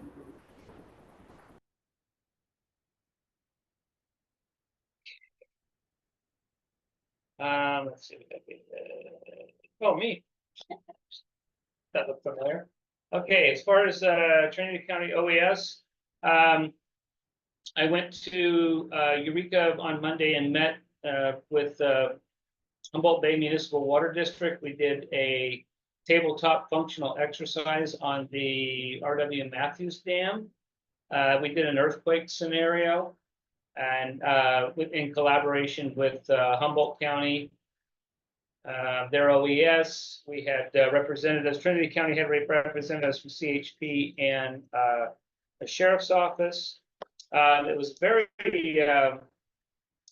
informative exercise that we did, and looking at the following our maps, our flooding maps, and just looking at the area and how we would get resources down to them to help evacuate, things like that. So that was a great opportunity. They ended up doing 2 more days of what they call disaster con, and which I was not able to attend. We've put together our new governing board for the grant disbursement. Our first meeting is going to be in October. And so what that will be is when we get requests from departments for equipment and training from our funded from our grants, this will go through this governing body, and it kind of takes all the pressure off of OES, me, and gives us a good broad view of where our funds are going to, and making sure that everything is fair and that we're getting all of our communities involved in it. So I'm getting pretty good response back from volunteer fire departments. I keep pushing them to get those requests in. So I did last month when I had some of the zone maps here. Pretty much got almost all of the zone maps laminated and out to the communities, the post offices. So that's looking, we've gotten good response back from that. I am going to be meeting with Red Cross. We're going to be touring Southern Trinity, Hayfork, and Iron Palm, and discussing sites for evacuation shelters. And we had a great meeting last week on our evacuation sirens, as far as just kind of going over and creating the policy for activation and testing frequencies, and looking at sites in the future where we would like to, where the next few sirens would like to be placed. That's pretty much it for OES. If anybody has any questions on any of that. Okay, we will go. Bella's already checked off with planning. She did put in She the did put a chat. link, yeah. So this just says there's gonna be a series of community plan workshops coming up that start next week or the week after. And that's to go over the draft community plans for I think 10 different communities across the county. So eight communities across. Oh, nice. Okay, David, it's good. Okay. All right, we'll go over to Trinity County RCD, and who wants to start? Why don't we have, Bethany go ahead and start us out? Yep, I can start. We've got a really busy fall in terms of implementation. We've got the active contract on the Reading Indian Creek expansion that Garrett mentioned, and 2 active contracts on Forest Service projects in the Lake Forest plantations and in the Petty John plantations. Our in-house crews have been working also in the Lake Forest plantations, as well as in Trinity Center, as Carol mentioned, and in Coffee Creek. And we're kicking off community chipping starting next Monday in Lewiston. On the planning side, we are just beginning planning for the Weaverville Fuel Break, which will be a partner-led NEPA project with Shasta T National Forest. Both of our new staff that are on, Dylan Kirkley and Eric Bruce, will be involved with that. And we've got a public tour with the collaborative and the WCF steering committee on the calendar for November 1st to just begin talking about that project, which will be a fuel break project in the Weaverville Community Forest on the Forest Service side. So that's about all for me this month. Okay, let's see, we have, So there might be more RCD updates. yeah, yeah, that's what I'm saying. Who's next on there? Miles? Miles?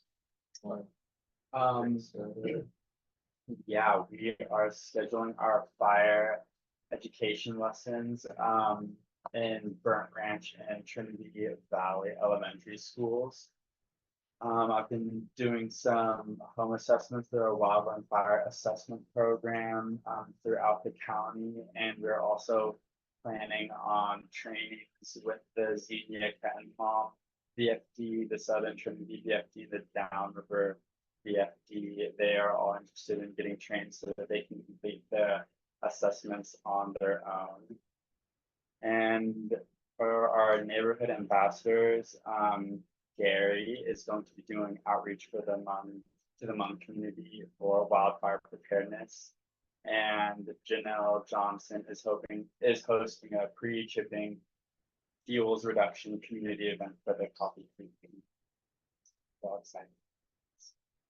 So sorry, this is Carol. So the fire education, Trinity Valley, where would that be? In the elementary school in Willow Creek.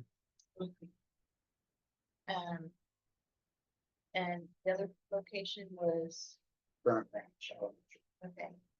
I'm still gonna put in a dips for Trinity Center if at some point. It's on there. Yeah, but yeah.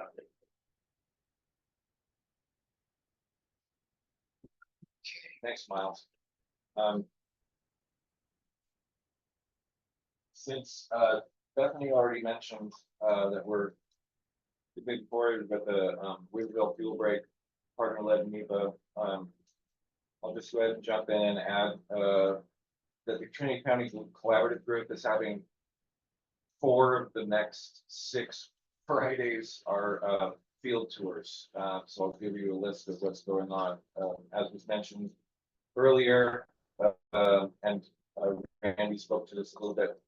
Tomorrow in Junction City, the Junction City risk reduction project.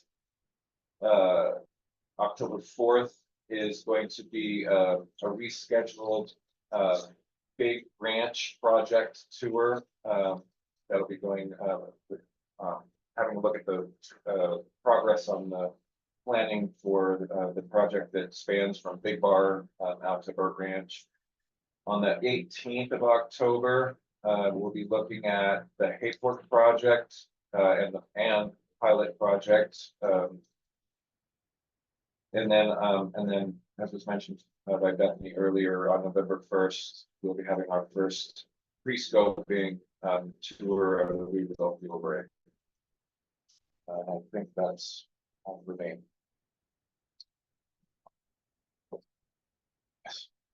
I know you're gonna, I know we're broken records. So what's the status of the potential fuel reduction on local dump? So the North Coast RCD Collaborative has acquired, as we've discussed a few times in these meetings, a $6 million sort of, essentially it's a block grant to the RCDs that is going to be administered by us. And one of the projects that we'll be proposing on the Trinity side will be mobile dump, but they've been waiting to get their forest health coordinator in place, and he starts next Monday, or the 1st, so next Tuesday. And one of the things that we want to, one of his major tasks will be beginning to organize what the process for dissemination of the funds will be, and how projects will be prioritized, picked throughout the region. So it's, at this point, it's kind of unlikely that this is going to happen probably this year, because I think that's based on some of the feedback that we've been getting. There are certain groups that I think are applying pressure on Humboldt County RCD, who's administering that agreement, to really like define and make transparent that decision-making process. But for us, it's one of the higher priority ones, so we'll definitely be a higher priority project. So I'm hoping that we get that prioritization process defined, and then kind of like, well, you know, in well along throughout this winter so that we could start actually doing implementation next spring. Yeah, I mean, just so you know, so, the county had their tub grinder at Mobile Dump to deal with all the piles of slash. And, they ground up a little bit, piled it under a tree. We complained about potential for spontaneous combustion. They distributed that pile. Then they started on other piles and they were getting the same problem with spontaneous combustion. So they took the tub grinder away, both because of the issue with spontaneous combustion, and they kept saying they don't have staff to run it. So what's happened is now the tub grinder's gone. People are still dumping tons of brush and yard waste, and the piles they're just getting bigger and bigger and bigger. The fire danger there is extremely high. So that's why I'm always asking about the money to clear around the dump. Yeah. Because the county has zero plan to deal with what everybody is dumping. In fact, the solid waste person at the dump told, and Janelle Johnson will confirm this, told people to go take their brush and put it at the intersection of Highway 3 and East Fork Road. I mean, which is just out in the middle of nowhere. Just go there and dump your stuff there. We don't want it at the dump. And so, I mean, it's really, I know it sounds like a broken record, but it's really a hazard that the county's not dealing with in any way, and which I was hoping this grant would deal with. Yeah. So would Well, help with. We'll get there. It's just, it's a broader process.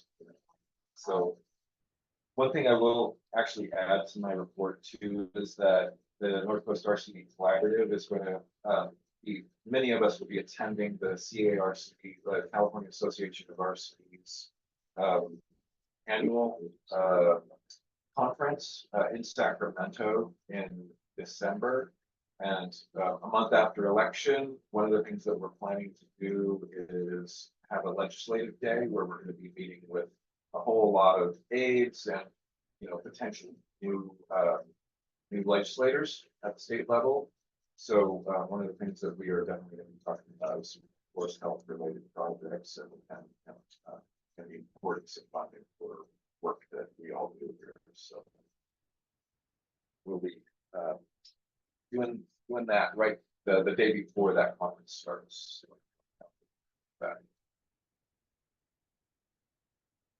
But to your point, I know.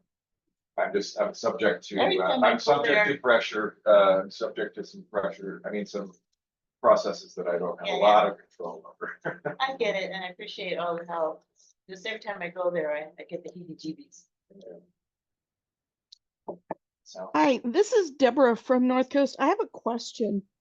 The dumps used to take vegetation and burn it for people, and that stopped quite a bit ago. And I'm unfamiliar. When they tell people to take it to a location, is it dealt with by chipping or is it transferred out? How do you guys deal with that when they take it to a different location? For the mobile dump, it's actually just been piling up for years. Since the county 3 years ago in September did a free drop off all your, you know, defensible space trimmings.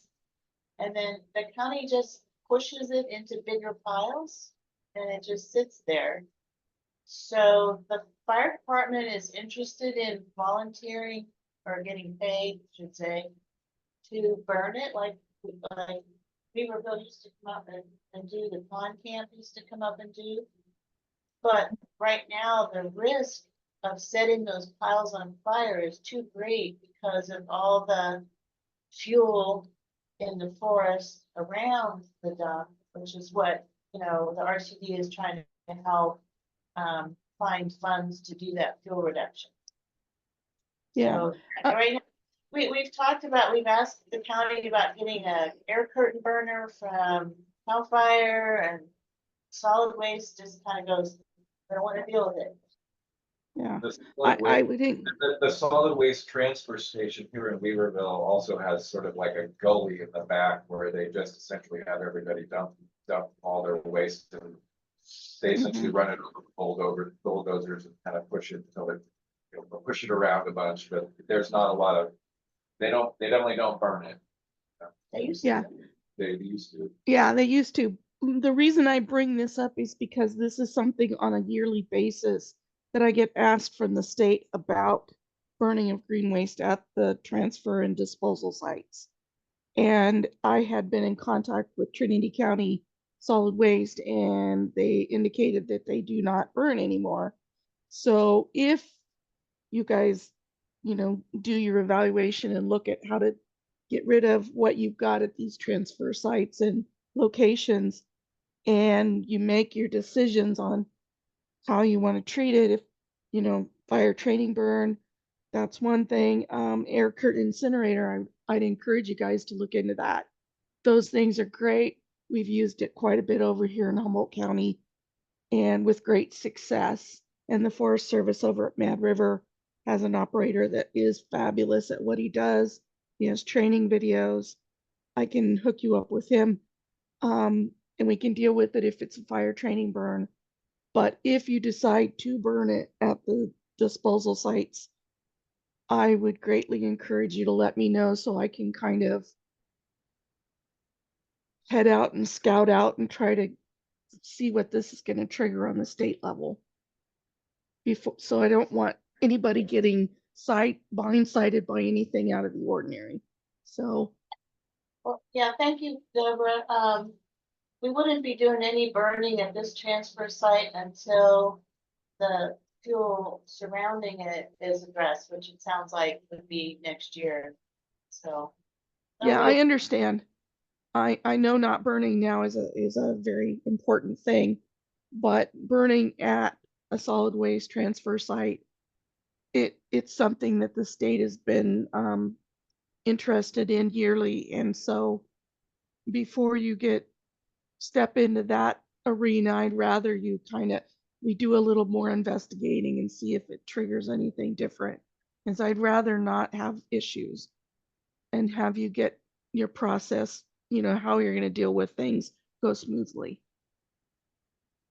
We've seen a precedent for CAL FIRE Forest Health grants to pay for air curtain burners in the region. So that might be something that we would consider future asks. CAL FIRE. We used to just burn piles when it was pouring down rain. When it's pouring down rain, nothing burns but the pile. Well, these piles are bigger than my truck. Oh, I'll show you some piles you wouldn't believe. Oh, yeah, but that was on the And they're about news. 3 acres worth. Yeah, the proximity. We just covered them with plastic.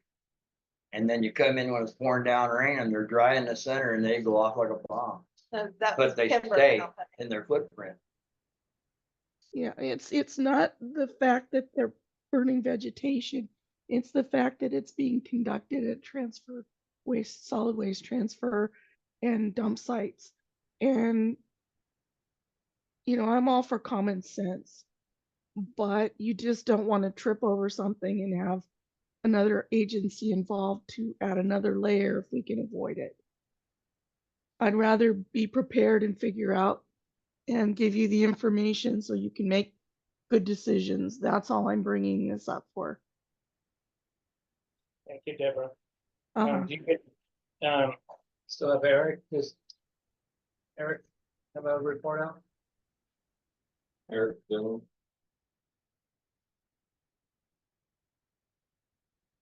Eric from with RCD, do you have a report out at all? No? Dylan? Who's everybody? Okay, Crystal? Oh, there we go. Go ahead, Dylan. Oh, nothing to report at this time. We'll be going out on the field break November 1st, but until then, nothing to report. All right, thank you. Thank you. Crystal, floor is yours. Yeah, and then GIS department, we're working on evacuation hazards and routes map. And we're getting to the point that we're almost to the stage we can do the analysis and directions for the evacuation map for the routes for various communities across the county. And I've been working with Skylar on that, having meetings and going over the different types of routes, alternative in Maine, and also ingress egress areas where it's going to be important for emergency response vehicles to know that there's no way out. Once you get to the location, you have to go back the same way you came in. So all of that is noted, and yeah, that's pretty much what we've been working on. Thank you. Let's see, did we lose Dina? No, there you are. Dina, you have a report out for Subway? I do. I wanted to, like Deborah, I wanted to talk about the Trinity County Fire Safe Council and the responsibilities it has and takes so seriously. It's my favorite working group that I meet with, and I meet with many, because you bring in people and stakeholders and you welcome them to the table.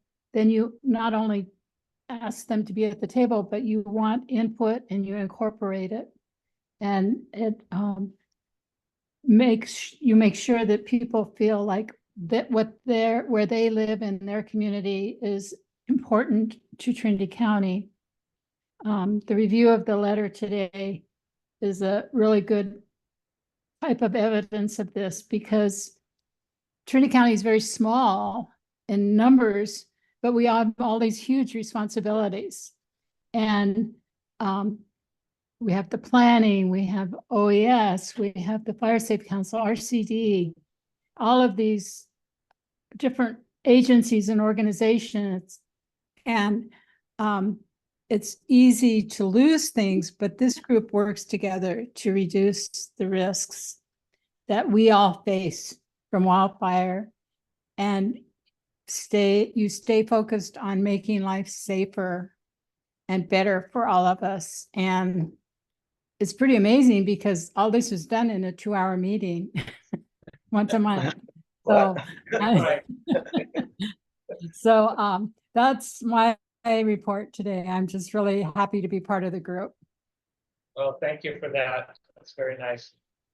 There's a lot of hard work that goes on. I have to push a lot of that towards Skylar. It's my go-to. Okay. U.S. Forest Service Trinity. We had Bobby and Nate on there. Yeah, so quite a few updates to run through this afternoon. Our contractors completed work up to Jim Jam Trailhead, and they moved over to the Big Creek side, Green Mountain Trailhead, those roads up on top there. So continuing work up there. Looking at burning in the WCF, mostly broadcast burning in the next few weeks. So number of units from Glenniston Gap, Garden Gulch, potentially Highway Bend, and East Weaver. So numerous broadcast units hoping for in WCF. Contractors and Watershed Center RCD continue working in Pettyjohn, doing good work up there, making a lot of piles for us. Trinity Camps is signed and the timber sale was awarded today. So that will likely start being implemented this fall or sometime next year. And with that timber sale will come a whole slew of fuels work as well. And the first group of campgrounds around Trinity Lake that will be implemented. Lake Forest, quite a few piles up there to burn this winter as well. And RCD and contractors continue work up there. Pine Palm, we're still working through the final draft EA on that, and then it'll be out for final review and signature hopefully soon. And yeah, ran through that pretty quick. Any questions? Yeah, Nate, you had said that, the Trinity camps had been awarded. Who's the LTO? I'm not certain. I just heard that it was awarded. I don't know who the bid went to. Okay, fair enough. Thank you. Yep. Okay, any other questions for Nate? Is that all from Trinity Forest Service? Bobby? Yep. For me. Okay, Yeah, nothing for me. Nick covered it. all right, thank you. All right, we'll move over to Forest Service Six Rivers, or Adam. Yeah, so Mad River's been we've been pretty busy over the past year, especially closing out our yearly accomplishments for fiscal year 24. Some of the biggest accomplishments that we've had this year, we have established a new partnership with Native Health and Native Hands out of the Round Valley tribe. And so we're going to be getting them involved here probably in the spring. They've got some training and stuff to go through, but we're going to be putting them primarily on the Mad Ridge fuel break and the Rat Tail project when all the NEPA and we're ready to implement as all that's completed. We've been working pretty diligently and had a big planning meeting about it today for the South Fork Mountain joint fuel break project with Shasta, which is going to include about 2,400 acres of fuels units and corridors along South Fork Mountain and spanning about 40 miles along the mountaintop. We also submitted a CWRRP partner matchmaking proposal to the national office, which we're proposing 750 acres or so of shaded fuel break and hazard tree abatement along the Ruth Xenia Road, County Road 502. So we're just waiting to hear back on that and see where that shakes out, because that'll be a pretty vital project that also falls within the WCS. But if that's awarded, that's going to be a huge lift for us and for the communities, from Hettenshaw to Ruth and down to Xenia. Let's see. I think Deborah kind of mentioned it. Our operator, Jay Dillon, at least from what I could tell, I don't have tonnage of what he disposed of in the air curtain burner that's on loan from CAL FIRE, but I know that he ran it for at least 30 days this summer, even in project activity level days that were pretty high. He's done an awesome job, and like Deborah said, he's kind of the operator model for what right looks like when it comes to using the air curtain burner. So super proud of that, and disposing a lot of brush and activity slash out of some of the projects in Trinity County. Going into this year, we're finishing up the burn plan for 70 acres of understory jackpot burning along Mad Ridge fuel break, in between the Van Dusen and Mad River communities just south of the district compound. So we'll be hopefully putting some smoke in the air across those 5 units early spring, late spring, whenever the conditions allow. And this year, and I'll get into next year, but this year we were able to complete about 30 acres of pile burning in southwestern Trinity County, primarily along Doublegate Ridge and Long Ridge. We'll be going back into those areas, the Salt Creek and Upper North Fork units. And we're going to shoot for planting about 80 acres of pile burning, which will be a huge help. And that's all going to fall under the August restoration decision and August impact area. And that is about all I have for right now. I'm sure I missed a ton of things, but yeah, lots going on the Mad River. Thank you. Hey, Adam, David Kolpeck's report out, he put it in the chat there about his report out was regarding the NEPA for the rat tail project in the Six Rivers area. He said he's currently assisting with the response to public comments received, forest health and fire resilient rural communities landscape project covering about 1,500 acres. Is that something that you want to?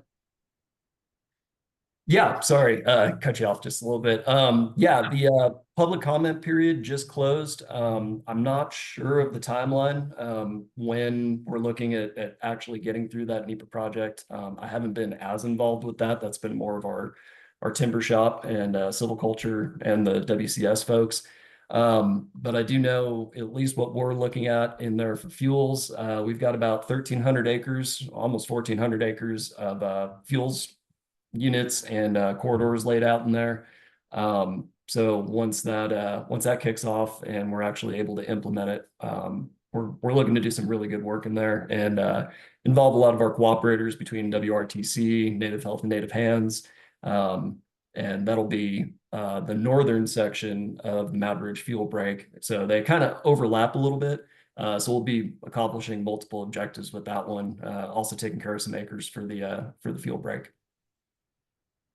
All right. Thank you very much. Any questions for Adam?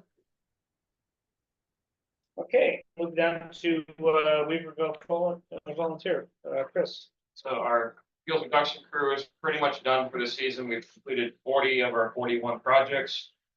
That last one will be done next week. We'd like to go back to about 25 of those to do some burn the piles that we created. Of course, that's funding and time constraints. We may or may not get there. We also did, for up to now, 39 days on fire assignments for the summer, on top of all the other projects we've done. So that's about all we've got. It's been busy. Yes. Okay. Gina, with the Willow Creek Fire Safe Council, did you still got? Yeah, I'm still here. My name Gina Moon here with the Willow Creek Fire Safe Council.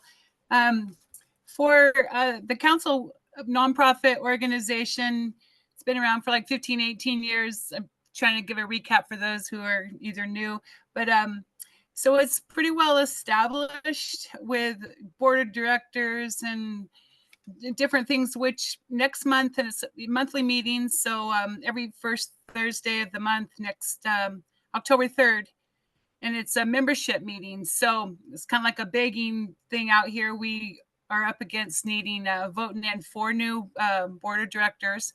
That happens every year, every 2 years. So one thing I've learned about this organization is just there's a lot to do for volunteers. We've been fortunate to bring on a few contractor people for projects over the years. More recently, our few have helped us out tremendously with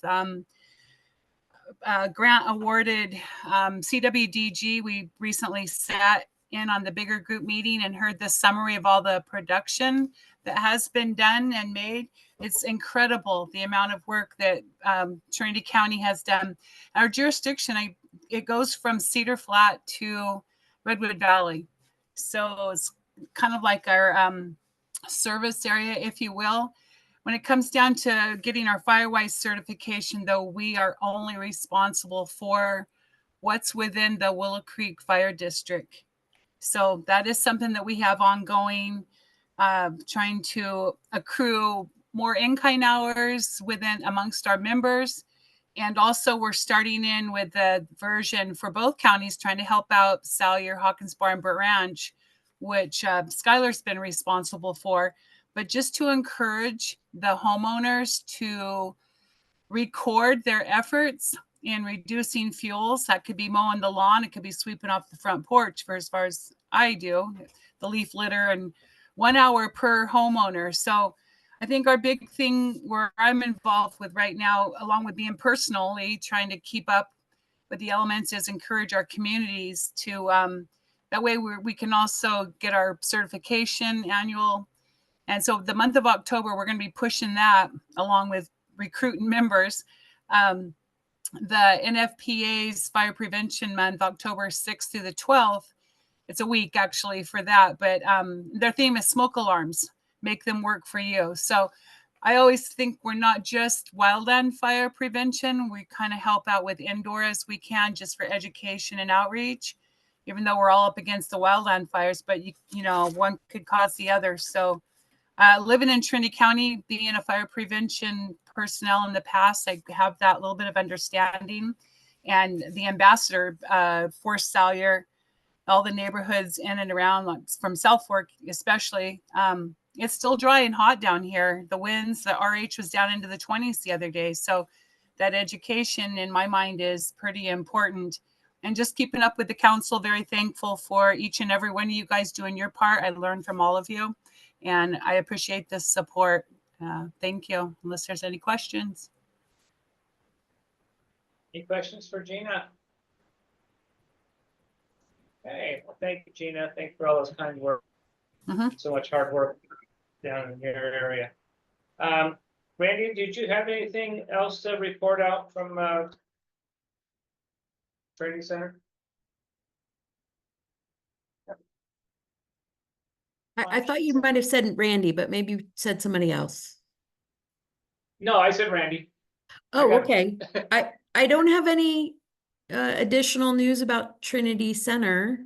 So I'm not quite sure what that was in reference to. Did you have something in mind? No, I was just asking if you had anything to report out from the watershed training. No, Oh, I didn't hear you. You said the watershed center. I'm so sorry. Yeah, you know, we continue to be busily getting a lot of work done. I was hoping that we would be able to report that all of the reports for Bowerman are complete, but there's a couple that are still undergoing the review process, and we're working closely with the Forest Service to bring those to a conclusion. We are very close to having the sale slated for Bowerman all laid out. And I'm not sure if Nate mentioned this, but they had awarded a contract for some of the service work implementation. The Forest Service, excuse me, had awarded a contract for some fuels implementation in Bowerman. So once the decision is signed, there's a contract already in place to start getting work done. Then we were able to finish some plantation thinning projects in the Pettyjohn project area using a contractor. And we're pretty excited with the results that we got. We used a danglehead masticator in there, and those plantations are looking really good. They're located along the roads up in the project area. And there's a lot happening there, but we're happy to report that that aspect of our oldest forest health grant is wrapped up. Likely in the next couple of weeks, we'll be wrapping up the fuel break work on Wells Mountain. We're working in partnership with SPI up there. So that's another aspect of our oldest forest health grant. So it's kind of nice to be wrapping these projects up, and we'll be fully wrapping up that grant come February. So we have additional plantation treatments above Wildwood that's happening through that same funding source, and quite a bit of work on the Mad Ridge, that Mad River Ridge fuel break. And Adam mentioned that work earlier, so I won't really go into details. Suffice it to say, we have had mastication going on up there, and we have some hazard tree falling, and then some machine piling of those dead trees, all kind of supporting the maintenance of the fuel break on Mad River Ridge. And then we continue to work on Trinity Timberlands, which is part of our new forest health grant. That's a big private ownership along Pelletrew Ridge Road that connects High and Palm to South Fork Mountain. So the initial lowest section treatment started in the spring with removing some of the hazard trees that were still along that road on the private lands. We've been doing the handwork in there. We're working with the private landowner and with BBW on those treatments, in addition to kind of the broad planning effort we're doing in High and Palm, the vegetation treatment program. We're doing a specific project analysis that will cover 20,000 acres. And I've mentioned that, so excuse me for repeating myself, but it feels like we always have new people in the group. We'll be working with the Forest Service because there is a Forest Service section along Pelletrew Ridge Road. So hopefully we'll have a solid plan, and that will be part of our implementation in 2025. So we're excited about that. And I already spoke about the Junction City project. So you guys are aware that there's a partner-led NEPA out that way, and that we're having a field trip and scoping's coming. So Megan is also on the call today, and I'd like to give her the floor. Hello. Yes, I have updates from the outreach side of things. It is autumn and we have lots of events coming up. So next Thursday in 1 week, we also are having our chipping days. I have put our schedule up on social media. It's on a facing calendar. We're serving southern Trinity County mostly. We've got Hayfork, Peanut, East Fork, High and Palm, South Fork Mountain, Indian Valley. We're covering Highway 36 from Wildwood to Trinity Pines, Ruth and Mad River, Kenton Palm, and Xenia. We're doing that every Thursday, but our crews are available if people call our office and say, hey, like, can you come to my property? We'll get it done. And then on October 5th, so many things are happening that Saturday. It's a triple festival day. It's Salmon Meats Harvest Festival. It's also Oktoberfest, but we are having a prescribed fire community tour in Weaver Basin. So the fire management team is super fun and very cool and knowledgeable, and they will be meeting at Loudon Park at 8:30 in the morning.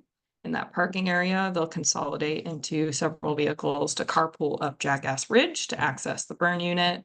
Yeah, we are hoping to burn when the windows are suitable to meet conditions, but during that tour, we'll talk about burn planning, burn implementation, objectives, past successes, and answering questions. There will be coffee and snacks. It is family friendly. Anyone can come. Hope to see you there. And then, oh my gosh, my brain, sorry, there's like, oh, I had prepared this and now I'm just like a deer in the headlights. The burning at High and Palm, our 717 ranch was successful. The second day got a little bit blustery, so we did have to close down one of those flanks. I was on the firing team for the first time with a drip torch in my hand, and it was great. And it was a really inspiring example of multi-agency and community cooperation. And yeah, there were like 40 people out there, so it really did take a lot of hands to pull that off. But it was yeah, just really exciting to have a burn window that early. That's not usually available, but because of the rains in August and the increase in relative humidity and the kind of cold front that came in, we were able to burn. So we hope to keep doing that this fall, weather conditions and everything else permitting. Questions? Any questions for Megan? Nothing. Okay, thank you, Megan. Okay, I think, is there any other report outs? No, I have a question. Sure. Since the PUD wasn't here, do we know the schedule yet for the release of their EIR, or is it EIR for the RAP project? My understanding is that they are expecting to have it go in public comment on November 8th. And, okay, just because, you know, in terms of the fire safe council, I think the fire safe council would wanna look at that and provide comments. And so we would have to have our comments on, at the December 5th meeting, probably. Is there enough time? Well, I don't remember how long, I don't remember how long that public comment period is. I think it might be worth addressing, in our October meeting. But we wouldn't have it. Oh, right, sorry. Yeah, we have November. yeah, we do. We have an October. I can't remember if it's 30 or 60 days, but, If it comes out November 8th, it'd be either pretty tight December 5th, if yeah, it's a 30-day. okay, I'm not certain, because it's big, so I mean, it may be longer. really big, like 1,000 pages. Yeah, I could confirm that. Let me see if. But I'm just, maybe a heads up for Skylar, that would be an Okay. agenda item Yeah. for the December board. Because at one point, the fire safety council wanted to have the PUD give us a presentation. I don't think that ever really happened. So maybe it can be a combination where TPUD can give. I can see if there's availability at the October meeting, even though the EIR won't be out yet, just to talk about the project. Yeah. And then everyone will have context so that when public comment period opens, if it's only 30 days, then everyone will have the context before it opens, have things that they might be thinking about to comment, and then bring that to the December meeting. So I will work on that. Yeah, I wanted to bring up the scheduling so we could Okay. make sure we have Get opportunity a for chance us to to do that. provide input. Okay. Yeah. Randy, you in the chat, you had something else? Yes, I apologize And then for. we'll Stephanie, as soon as you're done. I apologize for the oversight, but we, I think I've spoken to the group in the past about the Vibrant Planet land tender tool that was set up to assess hazard on the landscape. The Watershed Center worked closely with the Forest Service to update what they're now just straight calling Vibrant Planet. So I think that land tender language will drop away. Although I'm still kind of used to calling in that myself, as are the staff at Vibrant Planet. So the tool has been re-released with some pretty good updates on characterizing kind of mature stands within Trinity County and important wildlife habitat.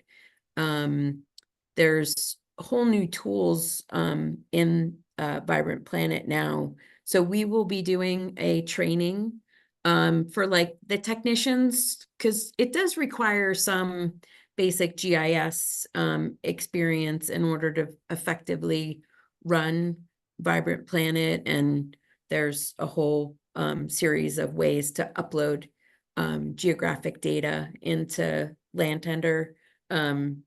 So we'll be having that training on October 17th. And so if anybody's interested, please let me know. We can include you in the training. It's remote.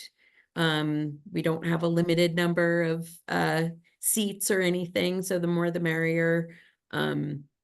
Vibrant Planet itself, the Trinity landscape, has also an unlimited number of users that we can have. So if any of the partners want to utilize it, it's open.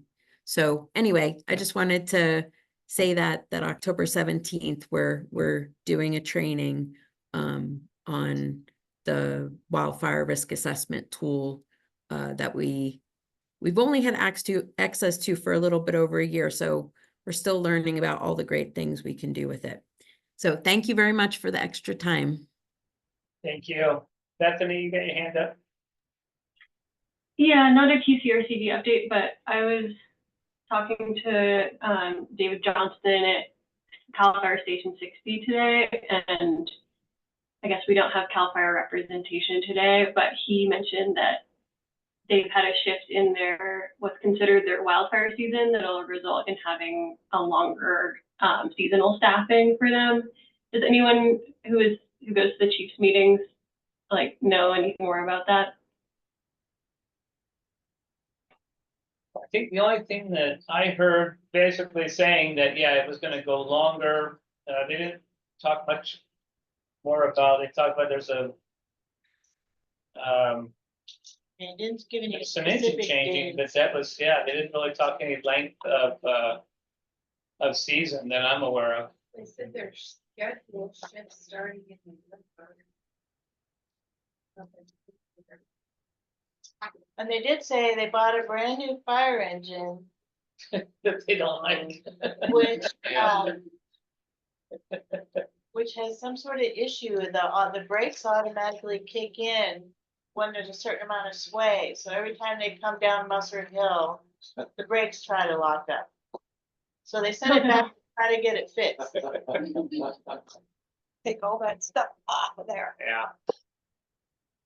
Well, maybe I'll try to get more details on that by next month, but it seemed like a good thing to me that it would increase the length of season we have it in Hayfork and Fawn Lodge have CAL FIRE coverage, so. Definitely, definitely.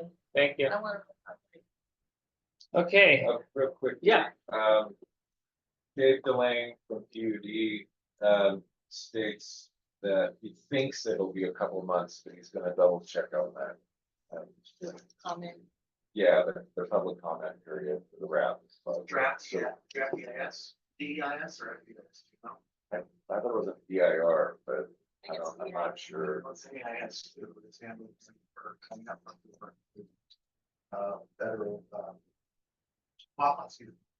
Yeah, Right. what was that? Federal. Yeah. Partner. But do you know if it's the draft or the final? I don't know. If it's going out for scoping, I would assume it's a draft. Thank you.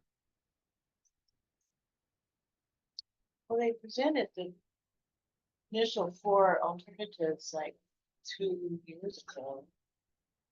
It's been a while. Yeah. Yeah, they've been, also been waiting for 10 years or something. Well, the consultant submitted the potential 4 alternatives, and we sent comments on those. Right. That was like 2 years ago. Sorry. oh, yeah. Okay, so that concludes our report out, unless there's anybody else that has a report out that we might have missed. Randy said, should we go back to the? Yes. Oh, we did. Oh, that's right. Yeah, she got. How about that? What you got? I just like to mention, PG&E's been doing work under the power lines. Yeah, between pines. Nice. Good. So nice stuff to see. Yeah, Okay. I just want to mention that, that's, thank you. Okay, that's just the event. I'm not doing something. Okay, so item number 7, future discussion items. We have the 2025 Center County Fire Safe Council Chair nominations. Everyone start thinking. I will not be here for the October meeting. I will be, yeah, that's what I'm afraid of. Hopefully Carol's not gonna be here either. Can't defend yourself. I know, I started looking at that and I asked my wife if we could postpone our vacation one day just so I could defend myself. I guess I'll find out what that turns out to be. So it's currently written to the emergency operations manager of the county, and then alternating between either a VFD chief, assistant chief, or their designee. So if anyone has any ideas of a good candidate who would be willing to join us once a month, please reach out to me and love to coordinate. Okay. All right, and our next meeting is October 24th. And if there is nothing else, I will call this meeting adjourned at 3:30. Marathon. I guess we got out easy last month. So. Yeah, we got off like, Thank you, everyone. Thank you, guys. That was a great one.